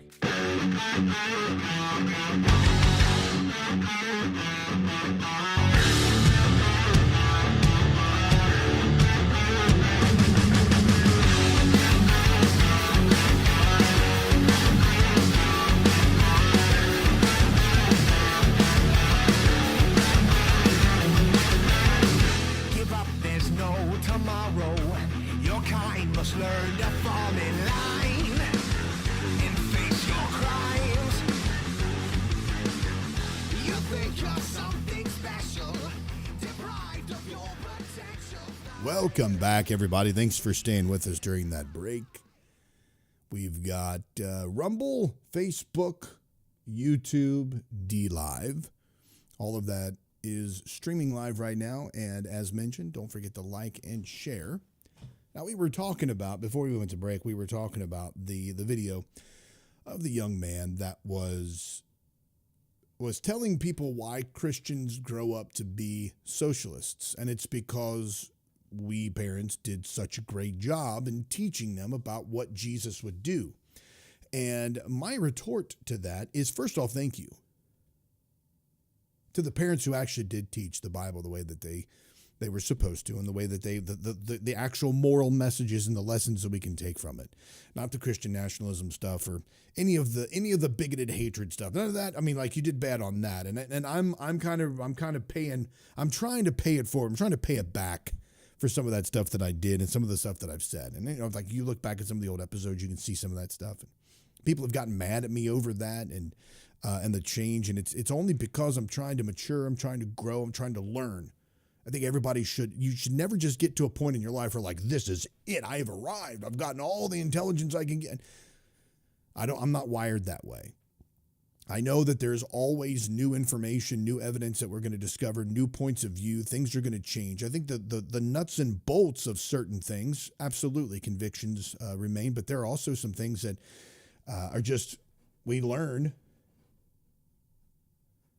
as we get older. There are certain things change. But I digress. So this young man was saying that Christians grow up to be socialists because they're actually doing what Jesus said to do, that he hated the rich and powerful, and that he was, trying to help the poor and the marginalized. And yes, you can look at that and say that. It depends on which Jesus from the scriptures you're trying to use for your point of view. But overall, Jesus was against the religious elite of his day. He spoke out more against them than he did against the sinners or the sick. When you read his diatribes and the hard sayings, they generally were not directed at the crowds of people that were following him. They that are sick need the physician, not they that are whole. I know that that's kind of a paraphrase there. But pretty much the people who are sick are the ones who need the doctor. The people who are well, they don't need the doctor. So he was here for the people, the marginalized. And at that time, the marginalized groups were not rich people, right? They were marginalized. They were poor. They were treated as such. The times that he did have grace towards the rich was people like Zacchaeus, who was a tax collector and who repaid back everything, or at least said he would. Matthew, he called Matthew as a tax collector. Why? We don't know. He called Matthew as a tax collector. But the problem that we have with these particular videos is that socialism, communism, Marxism, capitalism, those are not taught in the scripture. We apply those through teachings that we try to extrapolate from the Bible. And then we try to say that these are what the Bible is saying at that time. We can have similarities to economic systems. I believe that just weights and measures that are talked about in the Bible are definitely necessary for any economically sound society. You have to have something, and when you look at just weights and measures and what that would be like today, well, that would be something similar to a gold standard.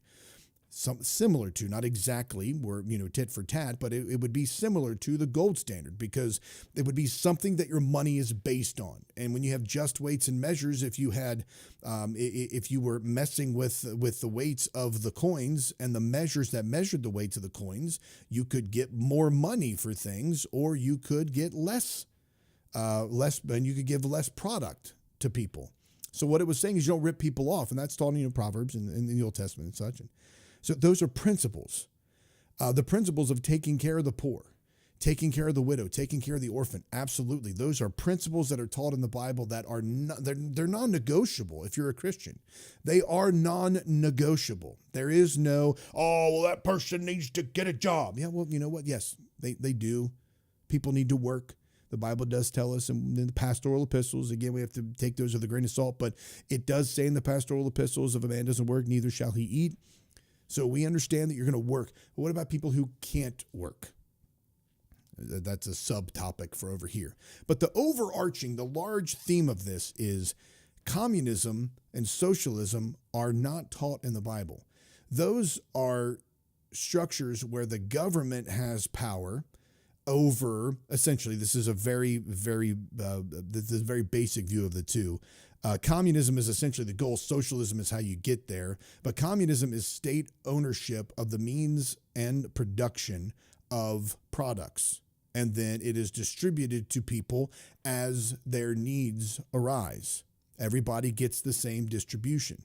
The problem with something like communism is that who decides who gets the distribution? Who decides how much the distribution is? Do the people at the top get the same distribution, or are they entitled to more?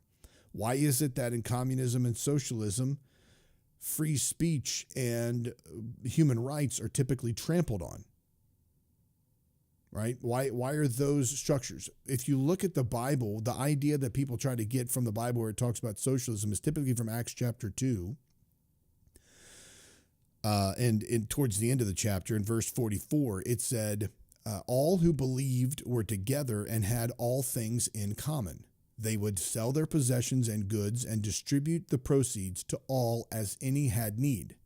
Day by day, as they spent much time together in the temple, they broke bread at home and ate their food with glad and generous hearts, praising God and having the goodwill of all the people.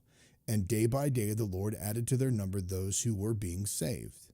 Now, that's not communism. That's not socialism. That's just Christians in a community, existing within a community, that were selling their possessions and giving to everybody, distributing to people that needed it. Now, that is similar to what people want to talk about as communism or socialism, but it is not. There still existed out here a government that was persecuting Christians, a government that was persecuting people that were not the top wage earners. So we can't use that passage of scripture, because if you try to use that passage of scripture to say that communism is the solution, then you have to also say that this passage of scripture is the answer to eating out, because you're not supposed to eat out at restaurants. It says here they ate their food with glad and generous hearts, and they broke bread at home. They didn't go to Mickey D's. They didn't go to Long John Silver's. They didn't go to Wendy's. No, I mean, they ate at home. So there's no fast food eating out for you today, 21st century Christians. You can't say that. That makes as much sense as saying that this passage is about communism. But the principles that we can extrapolate from this are we're going to provide assistance to people. Another thing about this that is completely different from communism and socialism is there's no coercion or compulsion. This is done freely. These people did this out of the goodness of their hearts because of their newfound faith in Jesus Christ. You can't compel someone to be righteous. You can't compel them to be moral. You can't force them or coerce them to do something right, or to do something godly, or to do something we think is Christ-like. So the concept of helping others, absolutely. You do that. You help them out. The concept of taking from others to try to help people against that person's will, that's theft. You can't do that, right? So if anything, what I would say that this is doing, well, not if anything, what I would say that this passage is teaching is that the community of faith is the spearhead. They're the ones who do this so that other people within their community can be helped.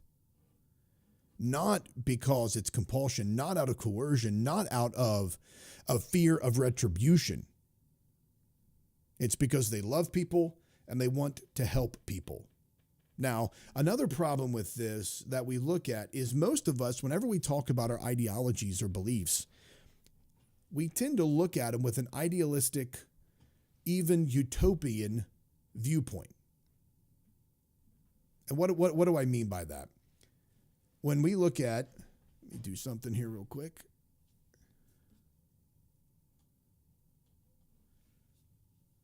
You are listening to The Breakdown, by the way. And what I'm doing right now is my back is hurting, so I'm raising my desk, but I didn't want you all to have to see that. Oh, man. Nice little stretch on my back there.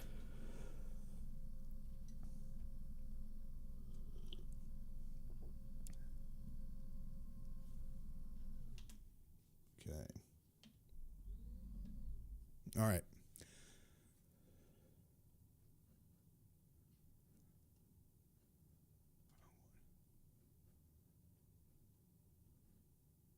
There we go. Oh, that feels so much better on my back. Every now and then, just got to stretch out the back. Okay, now, what I was saying a second ago, Mind of Zoe. Yeah, I know that, Zoe. That's why I was making that comment. They didn't have restaurants that we do in the sense that we have now, just like they didn't have communism or socialism or capitalism in the sense that we have now. They didn't have an economic system like that. So that was the point that I was trying to make, is that if you're going to take that passage and say that it is used for communism or socialism, you have to say that that passage is also used to prevent people from eating out, because the same logic applies, is what I was trying to say. I think I was saying that about legislation. So compulsion, coercion, making somebody do something, that is against that's against their rights. Oh, that's what I was saying. Most of us, whenever we're talking about our principles or the things that we want done, we tend to think about that in a utopianistic or idealistic way. For instance, in capitalism, if you have a person that wants to own, now this is just, again, these are in general terms. This is not exact definitions. These are very general and being very generic to make my point. Excuse me. So in capitalism, we say if a person, oh my gosh, what is going on? In capitalism, if we say that a person is able to create, make their own company, build their own products, then, and as they grow financially, then they will take their money and then they will spill that down, or it will run over, and it will go into job creations and bonuses for those people. And then those people can also take that money and go for the American dream. All right, so you have the people at the top who are the top wage earners, and then they're going to be folks whose money trickles down. It's that trickle-down economics, the Lafferty, and the talk about the trickle-down economics.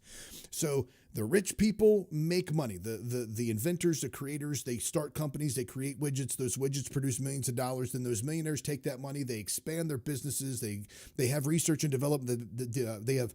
They have research and development. They make new products, and then it just trickles down, and more people get more jobs, and more people are employed, and more people can go for the American dream. It doesn't always happen like that. When you have people that make a lot of money, their goal is to keep a lot of money, right? Then you have shareholders you have to impress. Money you have to give to shareholders who have invested in your company, and then they want their return. And they're the ones who get paid before your workers get paid, before the bonuses are given to the workers. So you have the people at the top that are making the money. And although that in principle does work, because those are people who build the manufacturing companies, they have the research and development, they have the inventors, they have the creators, there are the employed workers that employ everybody from going down the ladder, all the way to the people who collect the garbage and janitorial services, etc. And you pay those people according to the type of job that they have. Although that does work to a certain sense, we can't always expect people at the top to do the right thing and give a majority or the large portions of their money back to their workers, right? But we look at that idealistically and we think this is going to happen. And we do that because it proves our point. We essentially create a straw man of the results of what we want to see happen, because those results have to exist for us to bolster this system. It's the same thing with communism and socialism. I'm going to lump all those together.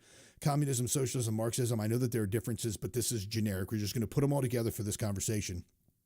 People will look at communism, or they'll look at those and say, well, the people at the top, everybody gets everything that they need. Everybody gets a workable wage. Everybody gets a house. Everybody gets a car. Everybody gets their clothing. Everybody gets their food. Everybody gets what they need. And it's the people on top who make the decisions, and they make sure that everybody gets that, and it's all utopian. Everything's just fine. It's perfect. But it doesn't happen like that, because the people at the top want to remain at the top. What if those people will do whatever it takes to remain in power? What if those people skim off the top?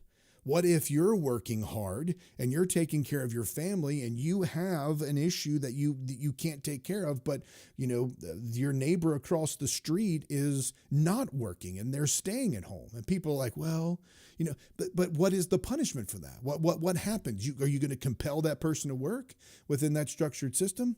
And again, there are a lot of these nuances and things, and I'm not trying to disprove one or the other right now. I'm just simply trying to say that we all look at our ideals as utopian to a certain extent, because we have to have those conclusions exist in order for us to continue to support this. So, and especially when that becomes a big issue, we have a problem when we tether that to the scriptures, because now we add weight. We add some type of faux spiritual authority, or now we're speaking for God, or we're claiming that God is on our side and he is supporting communism, or he is supporting capitalism, or he is supporting SNAP benefits, or he is supporting deporting all of these illegals. See? And the problem is we end up creating a structure that we put over top of the Bible, and then we try to control certain passages and say that these passages mean this, and this is, there are similarities. There are things that we can relate to, but we are in a different culture. We are in a completely different culture. They didn't have iPhones or computers or live streams or podcasts or restaurants. They did not have those things like we do today. Obviously, I'm speaking obviously. They didn't have indoor plumbing or electricity, right?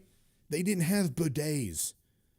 Bidets used to be something that you get at a $500 a night hotel. Now you can buy a bidet for $25, and it is, by the way, certain economic structures that have allowed something like that to happen. But you can still buy a bidet for $25 and wash your bum with water. They didn't have that back then. They didn't even have the seashells. I don't even think they were doing the seashells back then. That's way in the future, right? So all of this to say, we have to be very careful when we use the scriptures to try to bolster a point, because this goes back to the same thing that we were talking about at the beginning of the show with that young woman who claimed that the Bible supports her particular ideology, her understanding of scripture, and she did not provide any backing for that scripture. She didn't provide any context for those scriptures. I mean, it's easy for people to point at the Bible and say, well, God made man and woman. He created them male and female, and marriage is defined as one man and one woman. No, that's not biblical marriage. That's not biblical marriage. Biblical marriage was man find woman, man pay father for woman, woman become man's sex slave.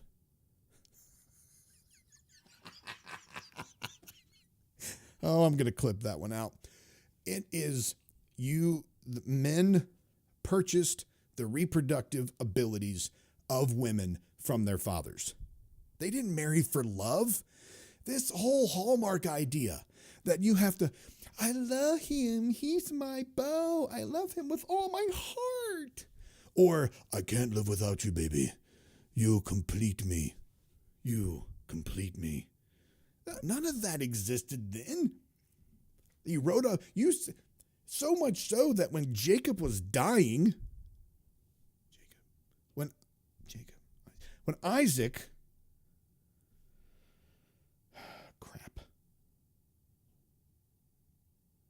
when Isaac was dying, yes, sorry, because the song always gets it wrong. The song always says, I saw Abraham, Jacob, and Isaac, but it's actually Abraham, Isaac, and Jacob is how it's supposed to go. Anyway, when Isaac was dying, he sent his servant to find a wife for Jacob. He didn't ask Jacob, do you love her? Did you find somebody on Christian Mingle, boy? He didn't ask, none of that. Like, it was all just, hey, take these rings of gold and take this signet and take this donkey and that horse. Grab a couple of sheep, get some flour, buy me a daughter-in-law. That's what they did back then. It was not love at first sight. It was not, I'm going to fall in love with you, I'm going to meet somebody and make sure we're compatible. Or the husband being like, I'm going to find me a hot woman and I'm going to make her fall in love with me. No, none of that existed. Biblical marriage was buying reproductive abilities of a woman from her dad. And then if you were down the road, like finding another woman and you're like, hey, she got them baby birthing hips. Babies just pop right out. Then you would buy that woman too. It happened. This concept of man with woman and biblical marriage really isn't a concept that existed in the Old Testament. I mean, it really didn't exist in the New Testament. But, I mean, when you look at the history of sexuality all the way up until like the Reformation, sex was looked at as it was not looked at as pleasure. It was looked at as you got to just brace yourself, get it done, get in there, good sir, and doeth it for thine country. Doeth it for thine progeny. It wasn't like, hey, I love you, I want to engage in marital activities tonight. I'm going to Netflix and like back then, it was like, it wasn't Netflix. It was like Camel Flicks, Sheep Flicks. We're going to sheep flicks and chill, baby. There was no concept of marriage like that. No idea where I was going with this. Why did I start on that? Let's go to some comments because I have no idea where I was going with that. Mind of Zoe says, you can't legislate the heart. We agree on that. There is no justification for communism in Scripture. That's just commies revising history to fit their ideology. And it's just cronies revising capitalism to fit their ideology as well. Deb said, right, Aaron.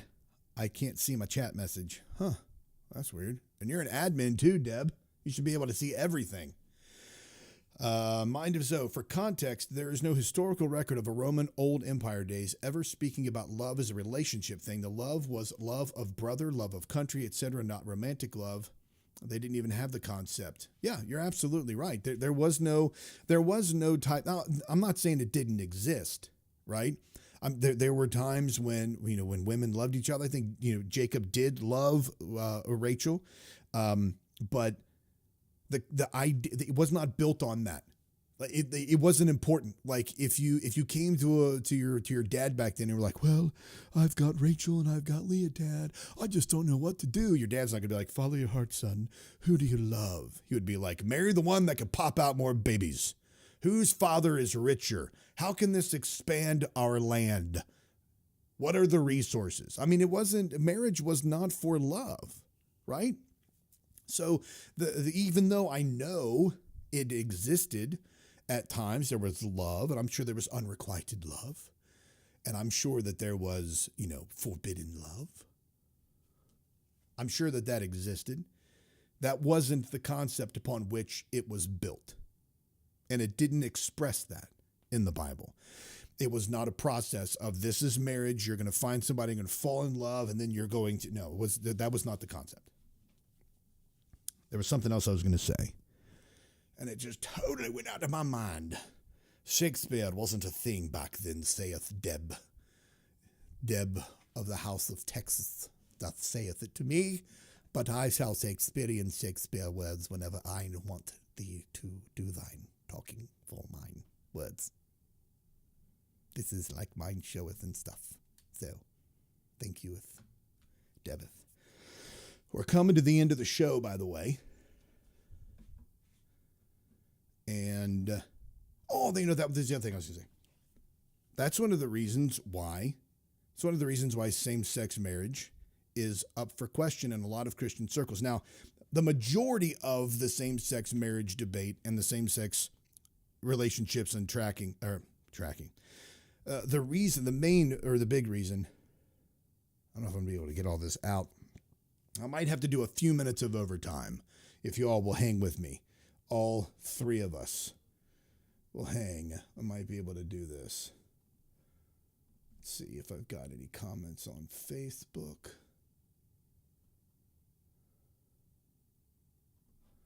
No, not yet. Hey, by the way, did you all see my new update on my profile pic? I'm not sure if you did or not. Anyway, if you like it, you can see it right down there in the corner. Right there. What is that? Oh, those are my tacks. Been there the entire time. Look at this.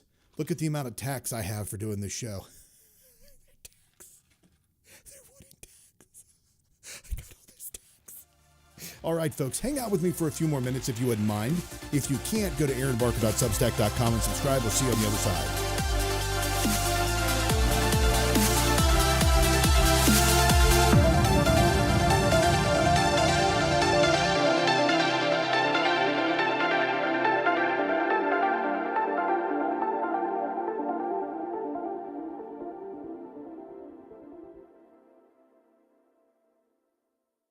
Deb, we're going to have to get you a new alarm clock.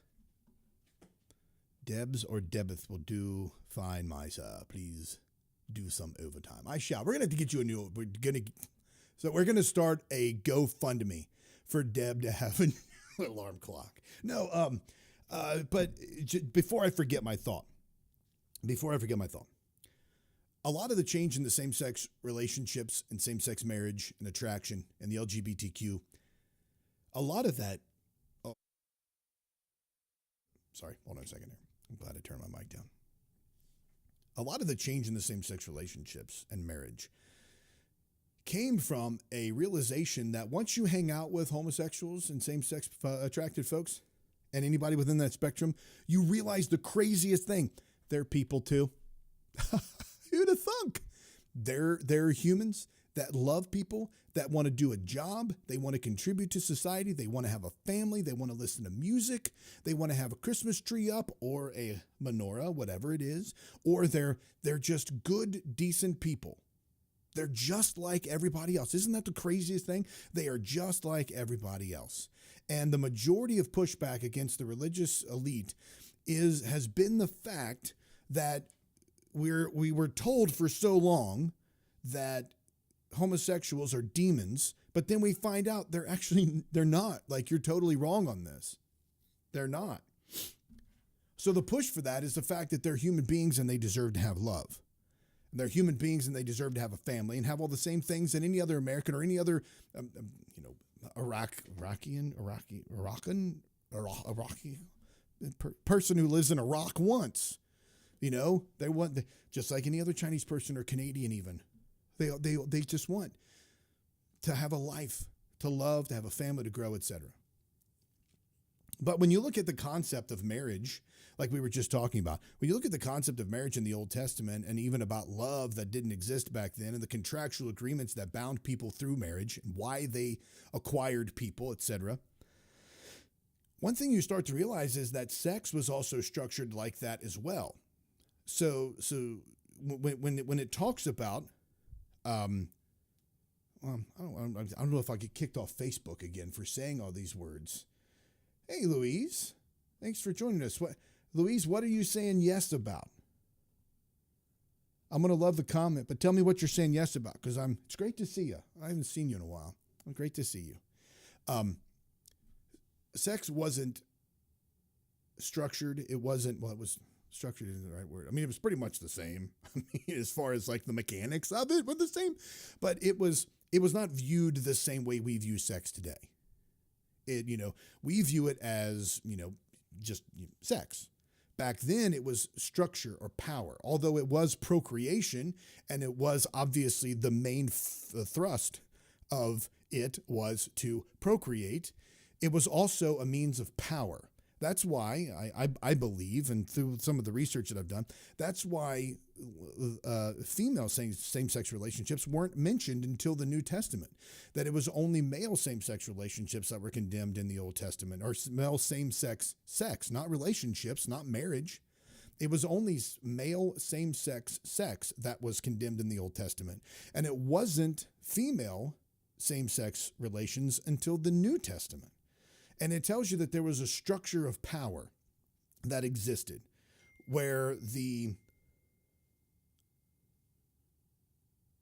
that come from? I thought my phone was on silent. Oh boy. Sorry, I got one of these. It's one of these texts. I get these all the time. I'm sure you do too. Just junk texts and junk phone calls. Okay, there we go. I did not get rid of my kids' texts, did I? No. There's her. Okay, all right. I did not delete and block any of my family. Okay, good. So the way that male same-sex relations were viewed in the Old Testament were structured power, right? It wasn't about love. It wasn't about relationship. It was about men that violated others in that way, and others that were either violated against their will or violated purposely. But it was condemned in that regard in the Old Testament. But again, it was not the same concept that we have today.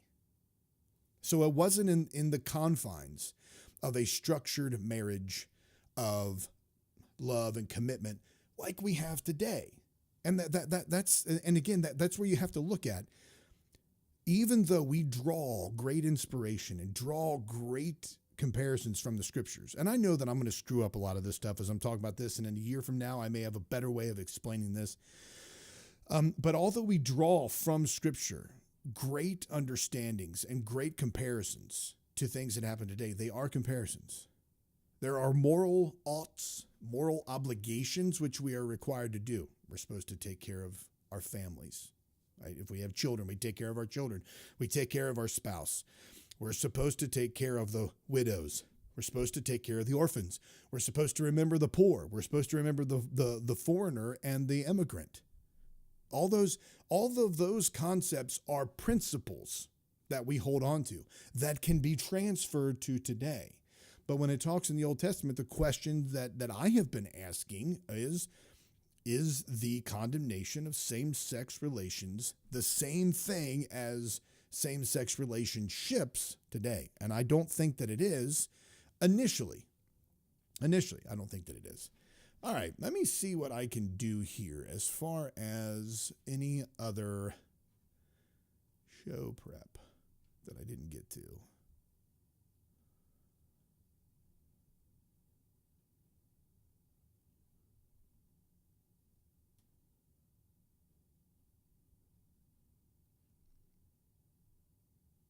Sorry, I'm just looking through a couple of things here. See what I have on my prep. So there was I did see this. I do want to talk about this. A couple of things that surround this this topic. If you've heard of Aaron Preston, I'm sorry, scratch that. Aaron Spencer. Aaron Spencer is a 36-year-old Arkansas husband and father.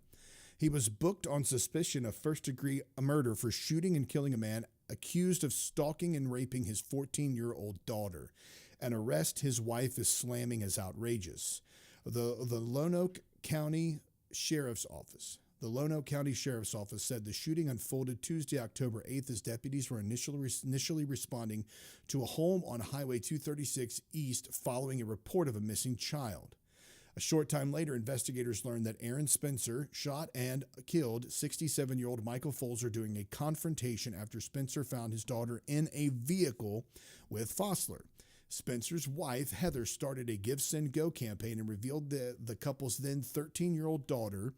Now, this is the story that happened, okay? Then this is relayed by the mother on the show.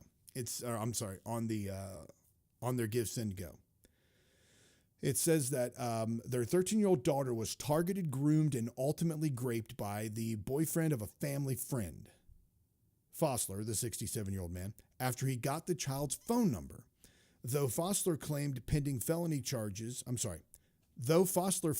pending felony charges and reportedly a no-contact order, he nonetheless contacted the minor victim while he was out on bond. That was the crazy thing. So this guy performed a violating act on a young girl, was put in jail, and released on a $50,000 bond. There was a guy in Tennessee that was arrested for sharing a meme that repeated Donald Trump's words about a school massacre, and he had like a $2 million bond. In order to get him out of jail, they needed $250,000. It was ridiculous. And this guy's a $50,000 bond. Correct me if I'm wrong, but that means you only got to put up 10%. So that's $5,000 you got to put up to get this guy out of jail. And somebody did it. Who did it? Like, who in that area actually did that? He was awaiting court in December. I mean, like, who set the bond at $50,000 and then who paid the $5,000 to get him out? I think that's how the percentages work. But who paid a dime to get this guy out? He was awaiting court in December for several felonies in relation to what he did to the young girl. Identifying her husband, this is the woman identifying Aaron Spencer, her husband as a military veteran and hero, Heather said the arrest was outrageous. She said the 911 call to report their daughter missing was made after they woke up to the sound of the girl's dog barking. They said this was unusual, caused us to check on her. In that moment, we lived every parent's biggest fears. We realized our teen child was missing. We frantically searched our home, property, and started calling friends, family, and 911. My husband immediately got into his truck to go blindly searching for our child. I don't know that I would do anything different than that. I honestly, if my daughters were, one of my daughters were missing or my wife's missing, so absolutely. I mean, I remember one time a person in my family went missing, and we literally, we drove to people's houses Hey, did you see him? When's the last time you see him? When'd you talk to him? This, I mean, like, and we did this over a matter of hours, and we found them, ended up off of an old route here in Kentucky, up in the woods camping. Not camping, they had run away, but it was a person that we cared deeply for. We searched for hours to find him. I would be driving around like that too. It said, Heather said that her husband managed to find Fossler driving on our road with our minor child in the vehicle, and a collision followed. As soon as the predator knew my husband was behind him, he ran. The chase ended in an accident.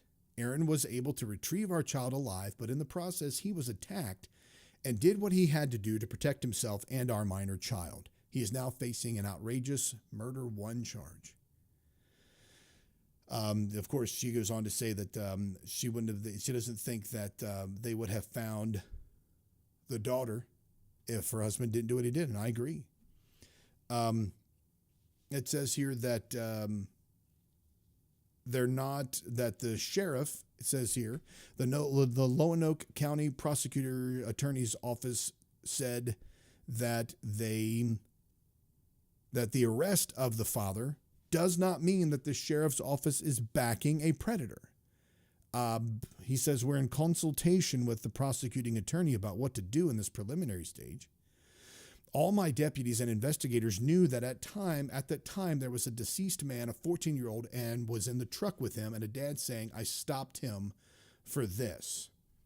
Now, I did see, I'm going to find this here real quick, too, because I followed this person yesterday when I found this news story.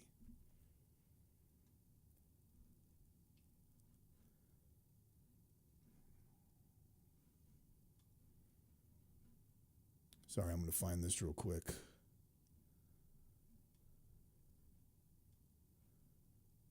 I thought I'd save this, but there were several things about this that had come up. Now, he's also running for sheriff. He launched a campaign to run for sheriff. Nope, wrong one.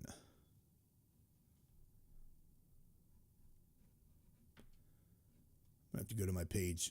I'm going to find some additional details. I forgot to save this one, so I apologize.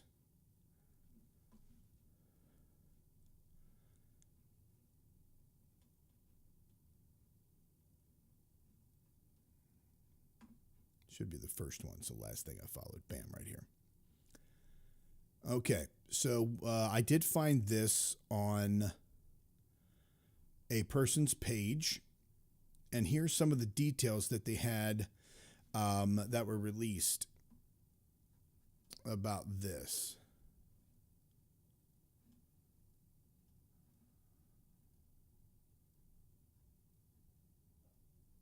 Sorry about the delay. Thought I had it, but it was a different post.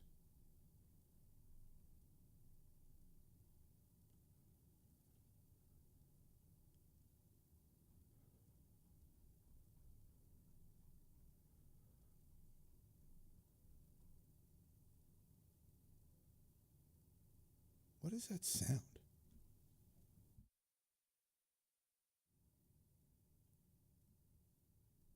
Do you hear that? It's a weird clicking sound.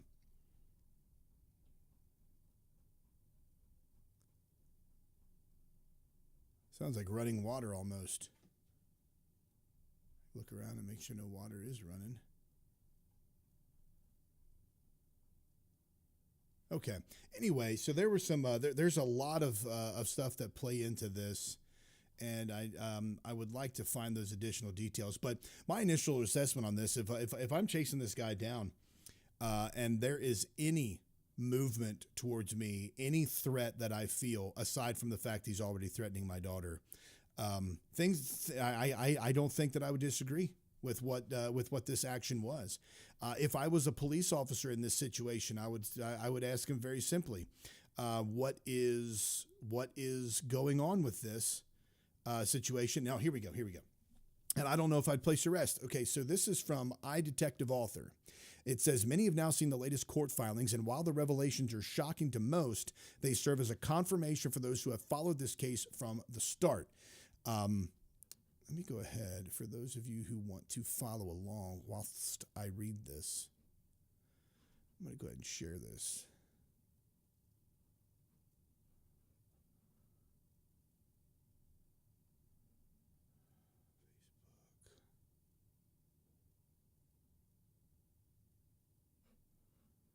Okay. Here we go. And I'll make sure I give credit to this person for this because this is their hard work. Their whole page is dedicated to crimes like this.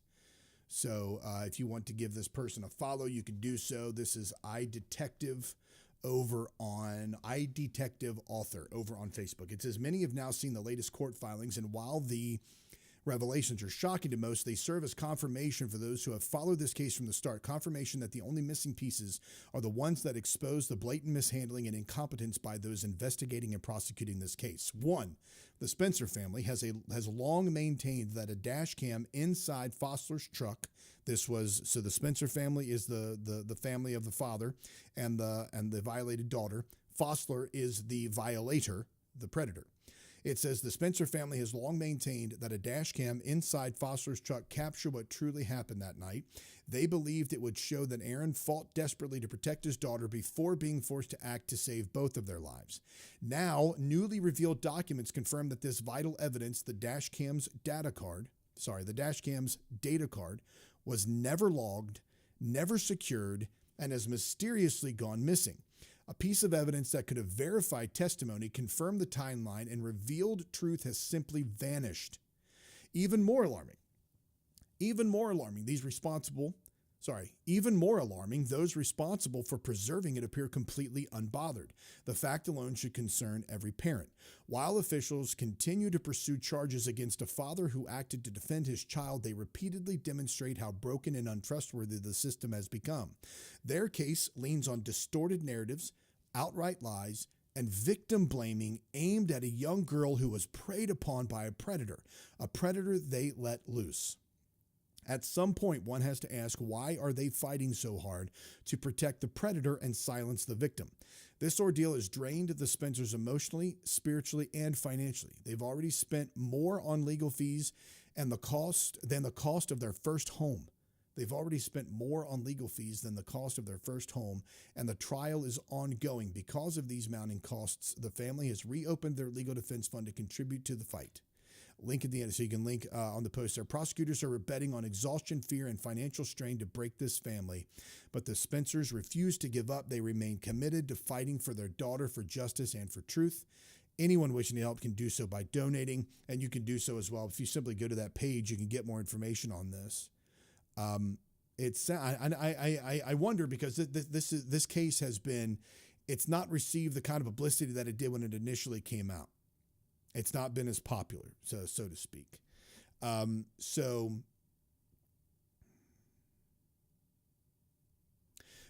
when you look at a case like this, it sounds like either this predator knew somebody within the justice system there, or that this that the system is trying to cover up for the fact that they let somebody loose that they know they shouldn't have. And this is why this other story is extremely important. And I think that as we debate whether or not, and the importance of, and what government should be funding and what government should not be funding, it's always good to have these considerations. And I've got this story, which I think is one of the things the Department of Education is doing that isn't that bad.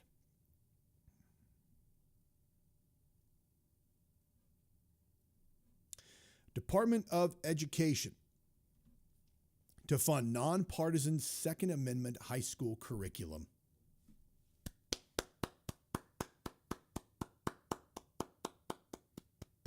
Go Department of Education. Go Department of Education. It says here that the U.S. Department of Education has awarded the University of Wyoming nearly $1 million to develop what the college calls a historically grounded school curriculum on the Second Amendment. The university's Firearms Research Center said the initiative will give educators nationwide tools to better understand the constitutional right to bear arms. This is fantastic information, fantastic news. And people that love the Constitution, that are for education, that want true history to be taught, this is fantastic. Everybody should be happy about it. The 2-year, $908,991 grant stems from the Department's American History. I'm glad they added that extra dollar, because without that extra dollar, they wouldn't have gotten the complete totality of history. They only would have gotten a portion. There was a small portion of that history that was missing. We can't. Large chunk of history missing. That extra dollar, super helpful. The grant stems from the Department's American History and Civics Education program tied to the country's 250th anniversary celebrations. Donald Trump redirected $137 million to the program that's directed by what the New York Times called organizations closely aligned with the president's Make America Great Again movement. The National Second Amendment Initiative aim is to give teachers resources. The National Second Amendment Initiative's aim is to give teachers sources, instructional videos, and access to academics that the university said come from various perspectives on the lightning rod issue of firearms in America. They said that they will honor the nation's 250th anniversary by allowing educators to engage with the complexity and nuance of the country's founding documents. Because it's not named as a role of the federal government in the Constitution, the Department of Education cannot force the curriculum on school districts. The restriction is also described in the 1979 law establishing the department. It can only ensure schools are obeying federal education laws like the Civil Rights Act and conduct the National Assessment of Educational Progress. Now, why Wyoming? And that's because Wyoming, it says that I'll just read it. Why Wyoming? While the U.S. has a myriad schools focusing on constitutional law, colleges and universities with a specific focus on the Second Amendment are few and far between. Beyond Wyoming and Duke University's Duke Center for Firearms Law is only one of major collegiate programs that focus on firearms law. Beyond Wyoming, Duke University's Center for Firearms Law is one of only 4. My goodness, I think it's about ready for me to end the show today. Why Wyoming? While the U.S. has myriad schools focusing on constitutional law, colleges and universities with a specific focus on the Second Amendment are far and few between. Beyond Wyoming, Duke University's Duke Center for Firearms Law is one of the only major collegiate programs that focus on firearms law, but not from a gun violence prevention perspective. Wyoming's law school positions itself as the premier law school for practitioners who serve the legal needs of those who produce, employ, and own and regulate firearms. Well, there you have it. That is a good thing that the Department of Education is doing. It's awesome. All right, I think that's it for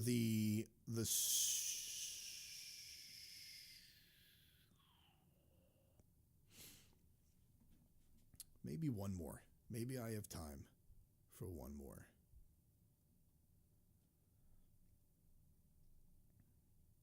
Oh, I don't. All right, folks. Thank you so much for those of you who have hung with me this entire time. And I wish I could, Deb. I wish I could. Take me a big gulp of coffee there. I don't know if there's anything else in my show prep to talk about.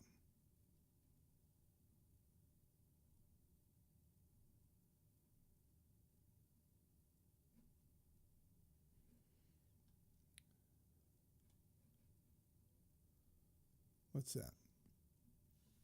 So I don't know if you heard Deb or not, but there's a social media site called Lord's Book, and I got dropped from Lord's Book this week. They banned me yesterday because they didn't like something I had shared. So it was the video on marriage and how I didn't think that the government should have any part in that. And unfortunately, they didn't like that I said it. They said I was either pushing or condoning evil. I can't remember. I saved the picture, but it's on my phone, and my phone is being used as my camera right now. Let's see. Days.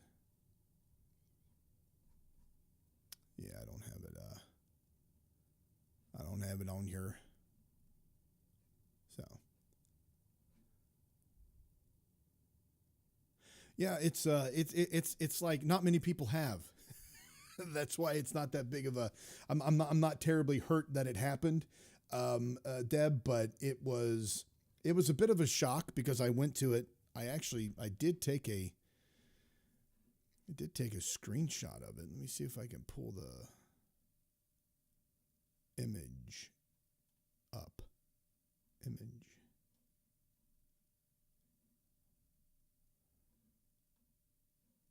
Yeah, here we go.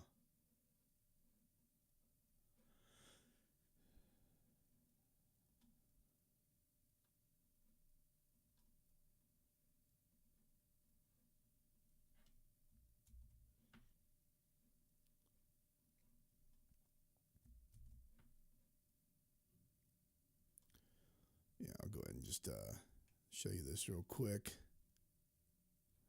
You don't need all of this up there.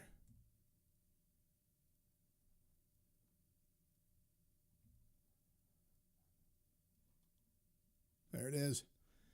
Your account has been banned. And I was so heartbroken, because they were... I did like the format of the site. I thought it was nice. There were some things that were a little bit confusing. Like you follow, like every time somebody visited your profile, you got notified. A person could follow you and friend request you like they do on any others. But if you wanted to see if they were friends, followers, or if you wanted to unfollow or unfriend somebody, it was difficult to dig into that and find. I mean, it was weird. Some of the things like that were weird. And the app was nice. It was a pretty nice format. I think they did a really good job on all of the mechanics of it and looking nice. But Lord's Book, they banned me. Yep, right there. Just flat out banned me. And I had gone live on there last week too. My first time live on Lord's Book, and they just dropped the axe on me, which was, kind of depressing. Not really. I lost no sleep over this whatsoever. So, all right, well, I'm going to go ahead and take off for the day, folks. Thank you all so much. I really appreciate your support. And if you want, head on over to, if you wouldn't mind, actually, head on over to Substack, aaronbarker.substack.com, and subscribe to the show there. What you're going to get if you subscribe to the show is all of the podcasts are going to pop up, any of the writings that I do, any other shows. And Deb, you weren't here for this. I'll tell you this. I'm thinking about next year. There's a couple of things I'm going to start doing and expanding my thought processes to outside of just the show on Saturdays. I'm thinking about doing a classic rewind where I take an old episode of the show, and it could be when I was by myself, or it could be with Aaron, Brian, and Erica from the old breakdown days, where I take a show. And then I kind of look at some of the controversial topics or some of the things that we discussed, and then talk about my progression and my understanding of that now, what has changed, why it's changed, if it's changed, just kind of revisit some of those things and some of the arguments that I thought we had that were really good, solid arguments. You probably remember this, Deb, but a few years ago when we were talking about the Israel-Hamas debate, and I lost my cool on the air. Let me go ahead. I think I want to show you all that clip real quick. Let me do that. It was, oh boy, if you don't, is Zoe still here? What we said?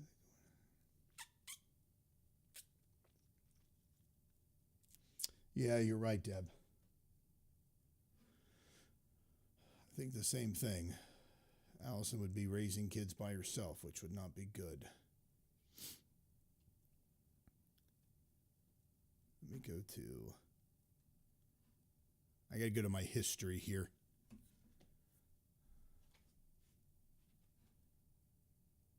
Watch history. Here it is.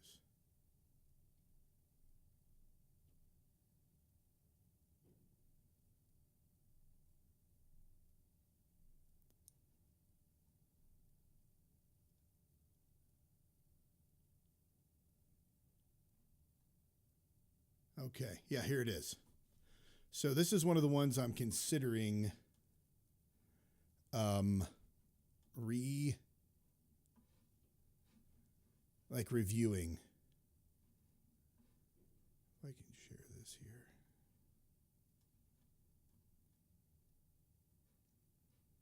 Sorry, for anybody that's listening to the show, this is kind of the informal part of the show.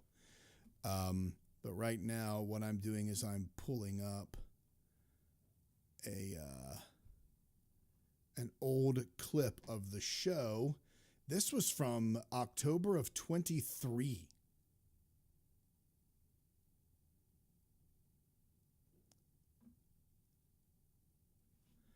See if I can get this here. All right. That we are able to. Okay. So here is.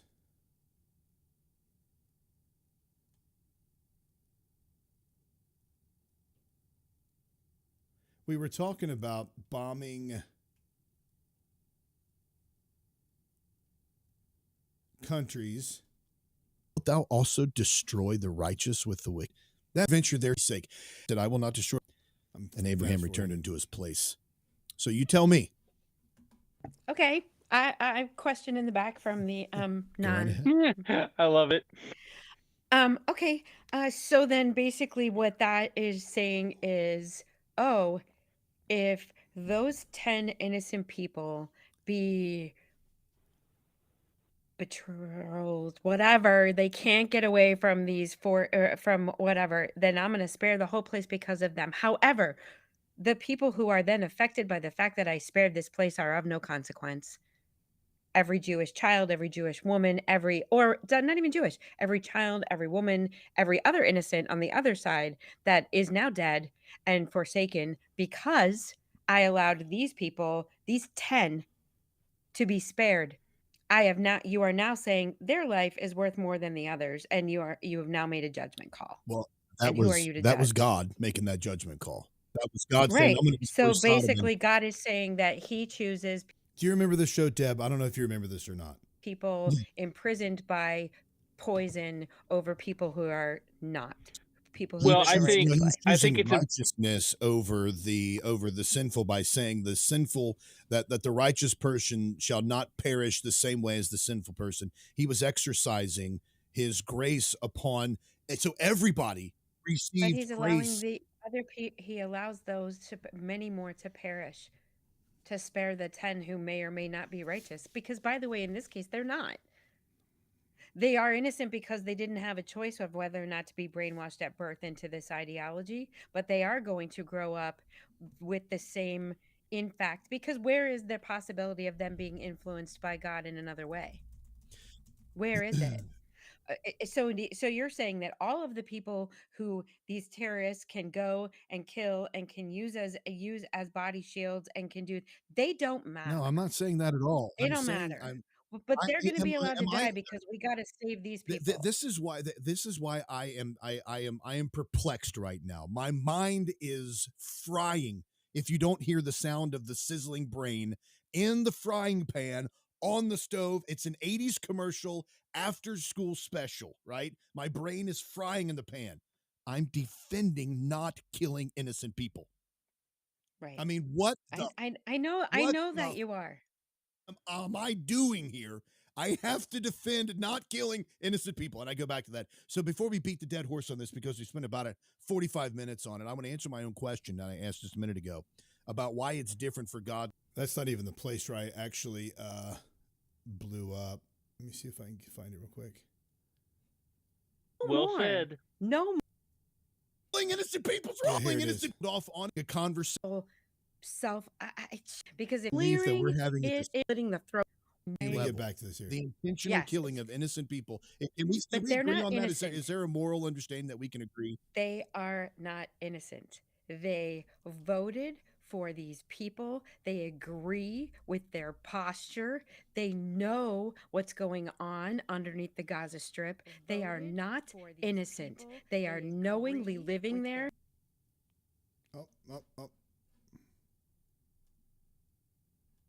Not knowing what the consequences could be. So they are not innocent. Perhaps the children born since then that have no idea what's going on, but you took away their right to be innocent when you crossed the line and started slitting the throats of infants and mothers and children and husbands and wives and other innocent people. At some point, you have to say, no more. Well said. No Well more. said. No more. I We are cannot believe that we're clearing having a it in discussion an. that says. I love the smell of napalm in the I morning. can't believe we're having a is discussion where we're what comes to mind. justifying the murder of innocents. Are I'm not we there? justifying it. I'm asking at what point then, because if you're saying that there is no point at which time that, and I don't believe that they're innocent, but at no point in time is there going to be loss of innocent life over literal self. What? I mean, when do you get to fight back? So as Never? long as they put an innocent person in front of them, we can't kill them. Hold on just a sec. I honestly cannot believe that we are having a conversation on a show that claims to hold to biblical principles that it's okay to kill innocent people because you consider it a war. I am, maybe I'm off on this. Somebody can sound off on it, but when did it become crazy to advocate for not killing innocent people? When did I lose the grip on reality where I'm the crazy conspiracy theorist because I think killing innocent people is wrong? And if I say Israel killing innocent people is wrong, I'm a freaking anti-Semite. Where in what reality am I living in where I have to actually argue that killing innocent people is wrong?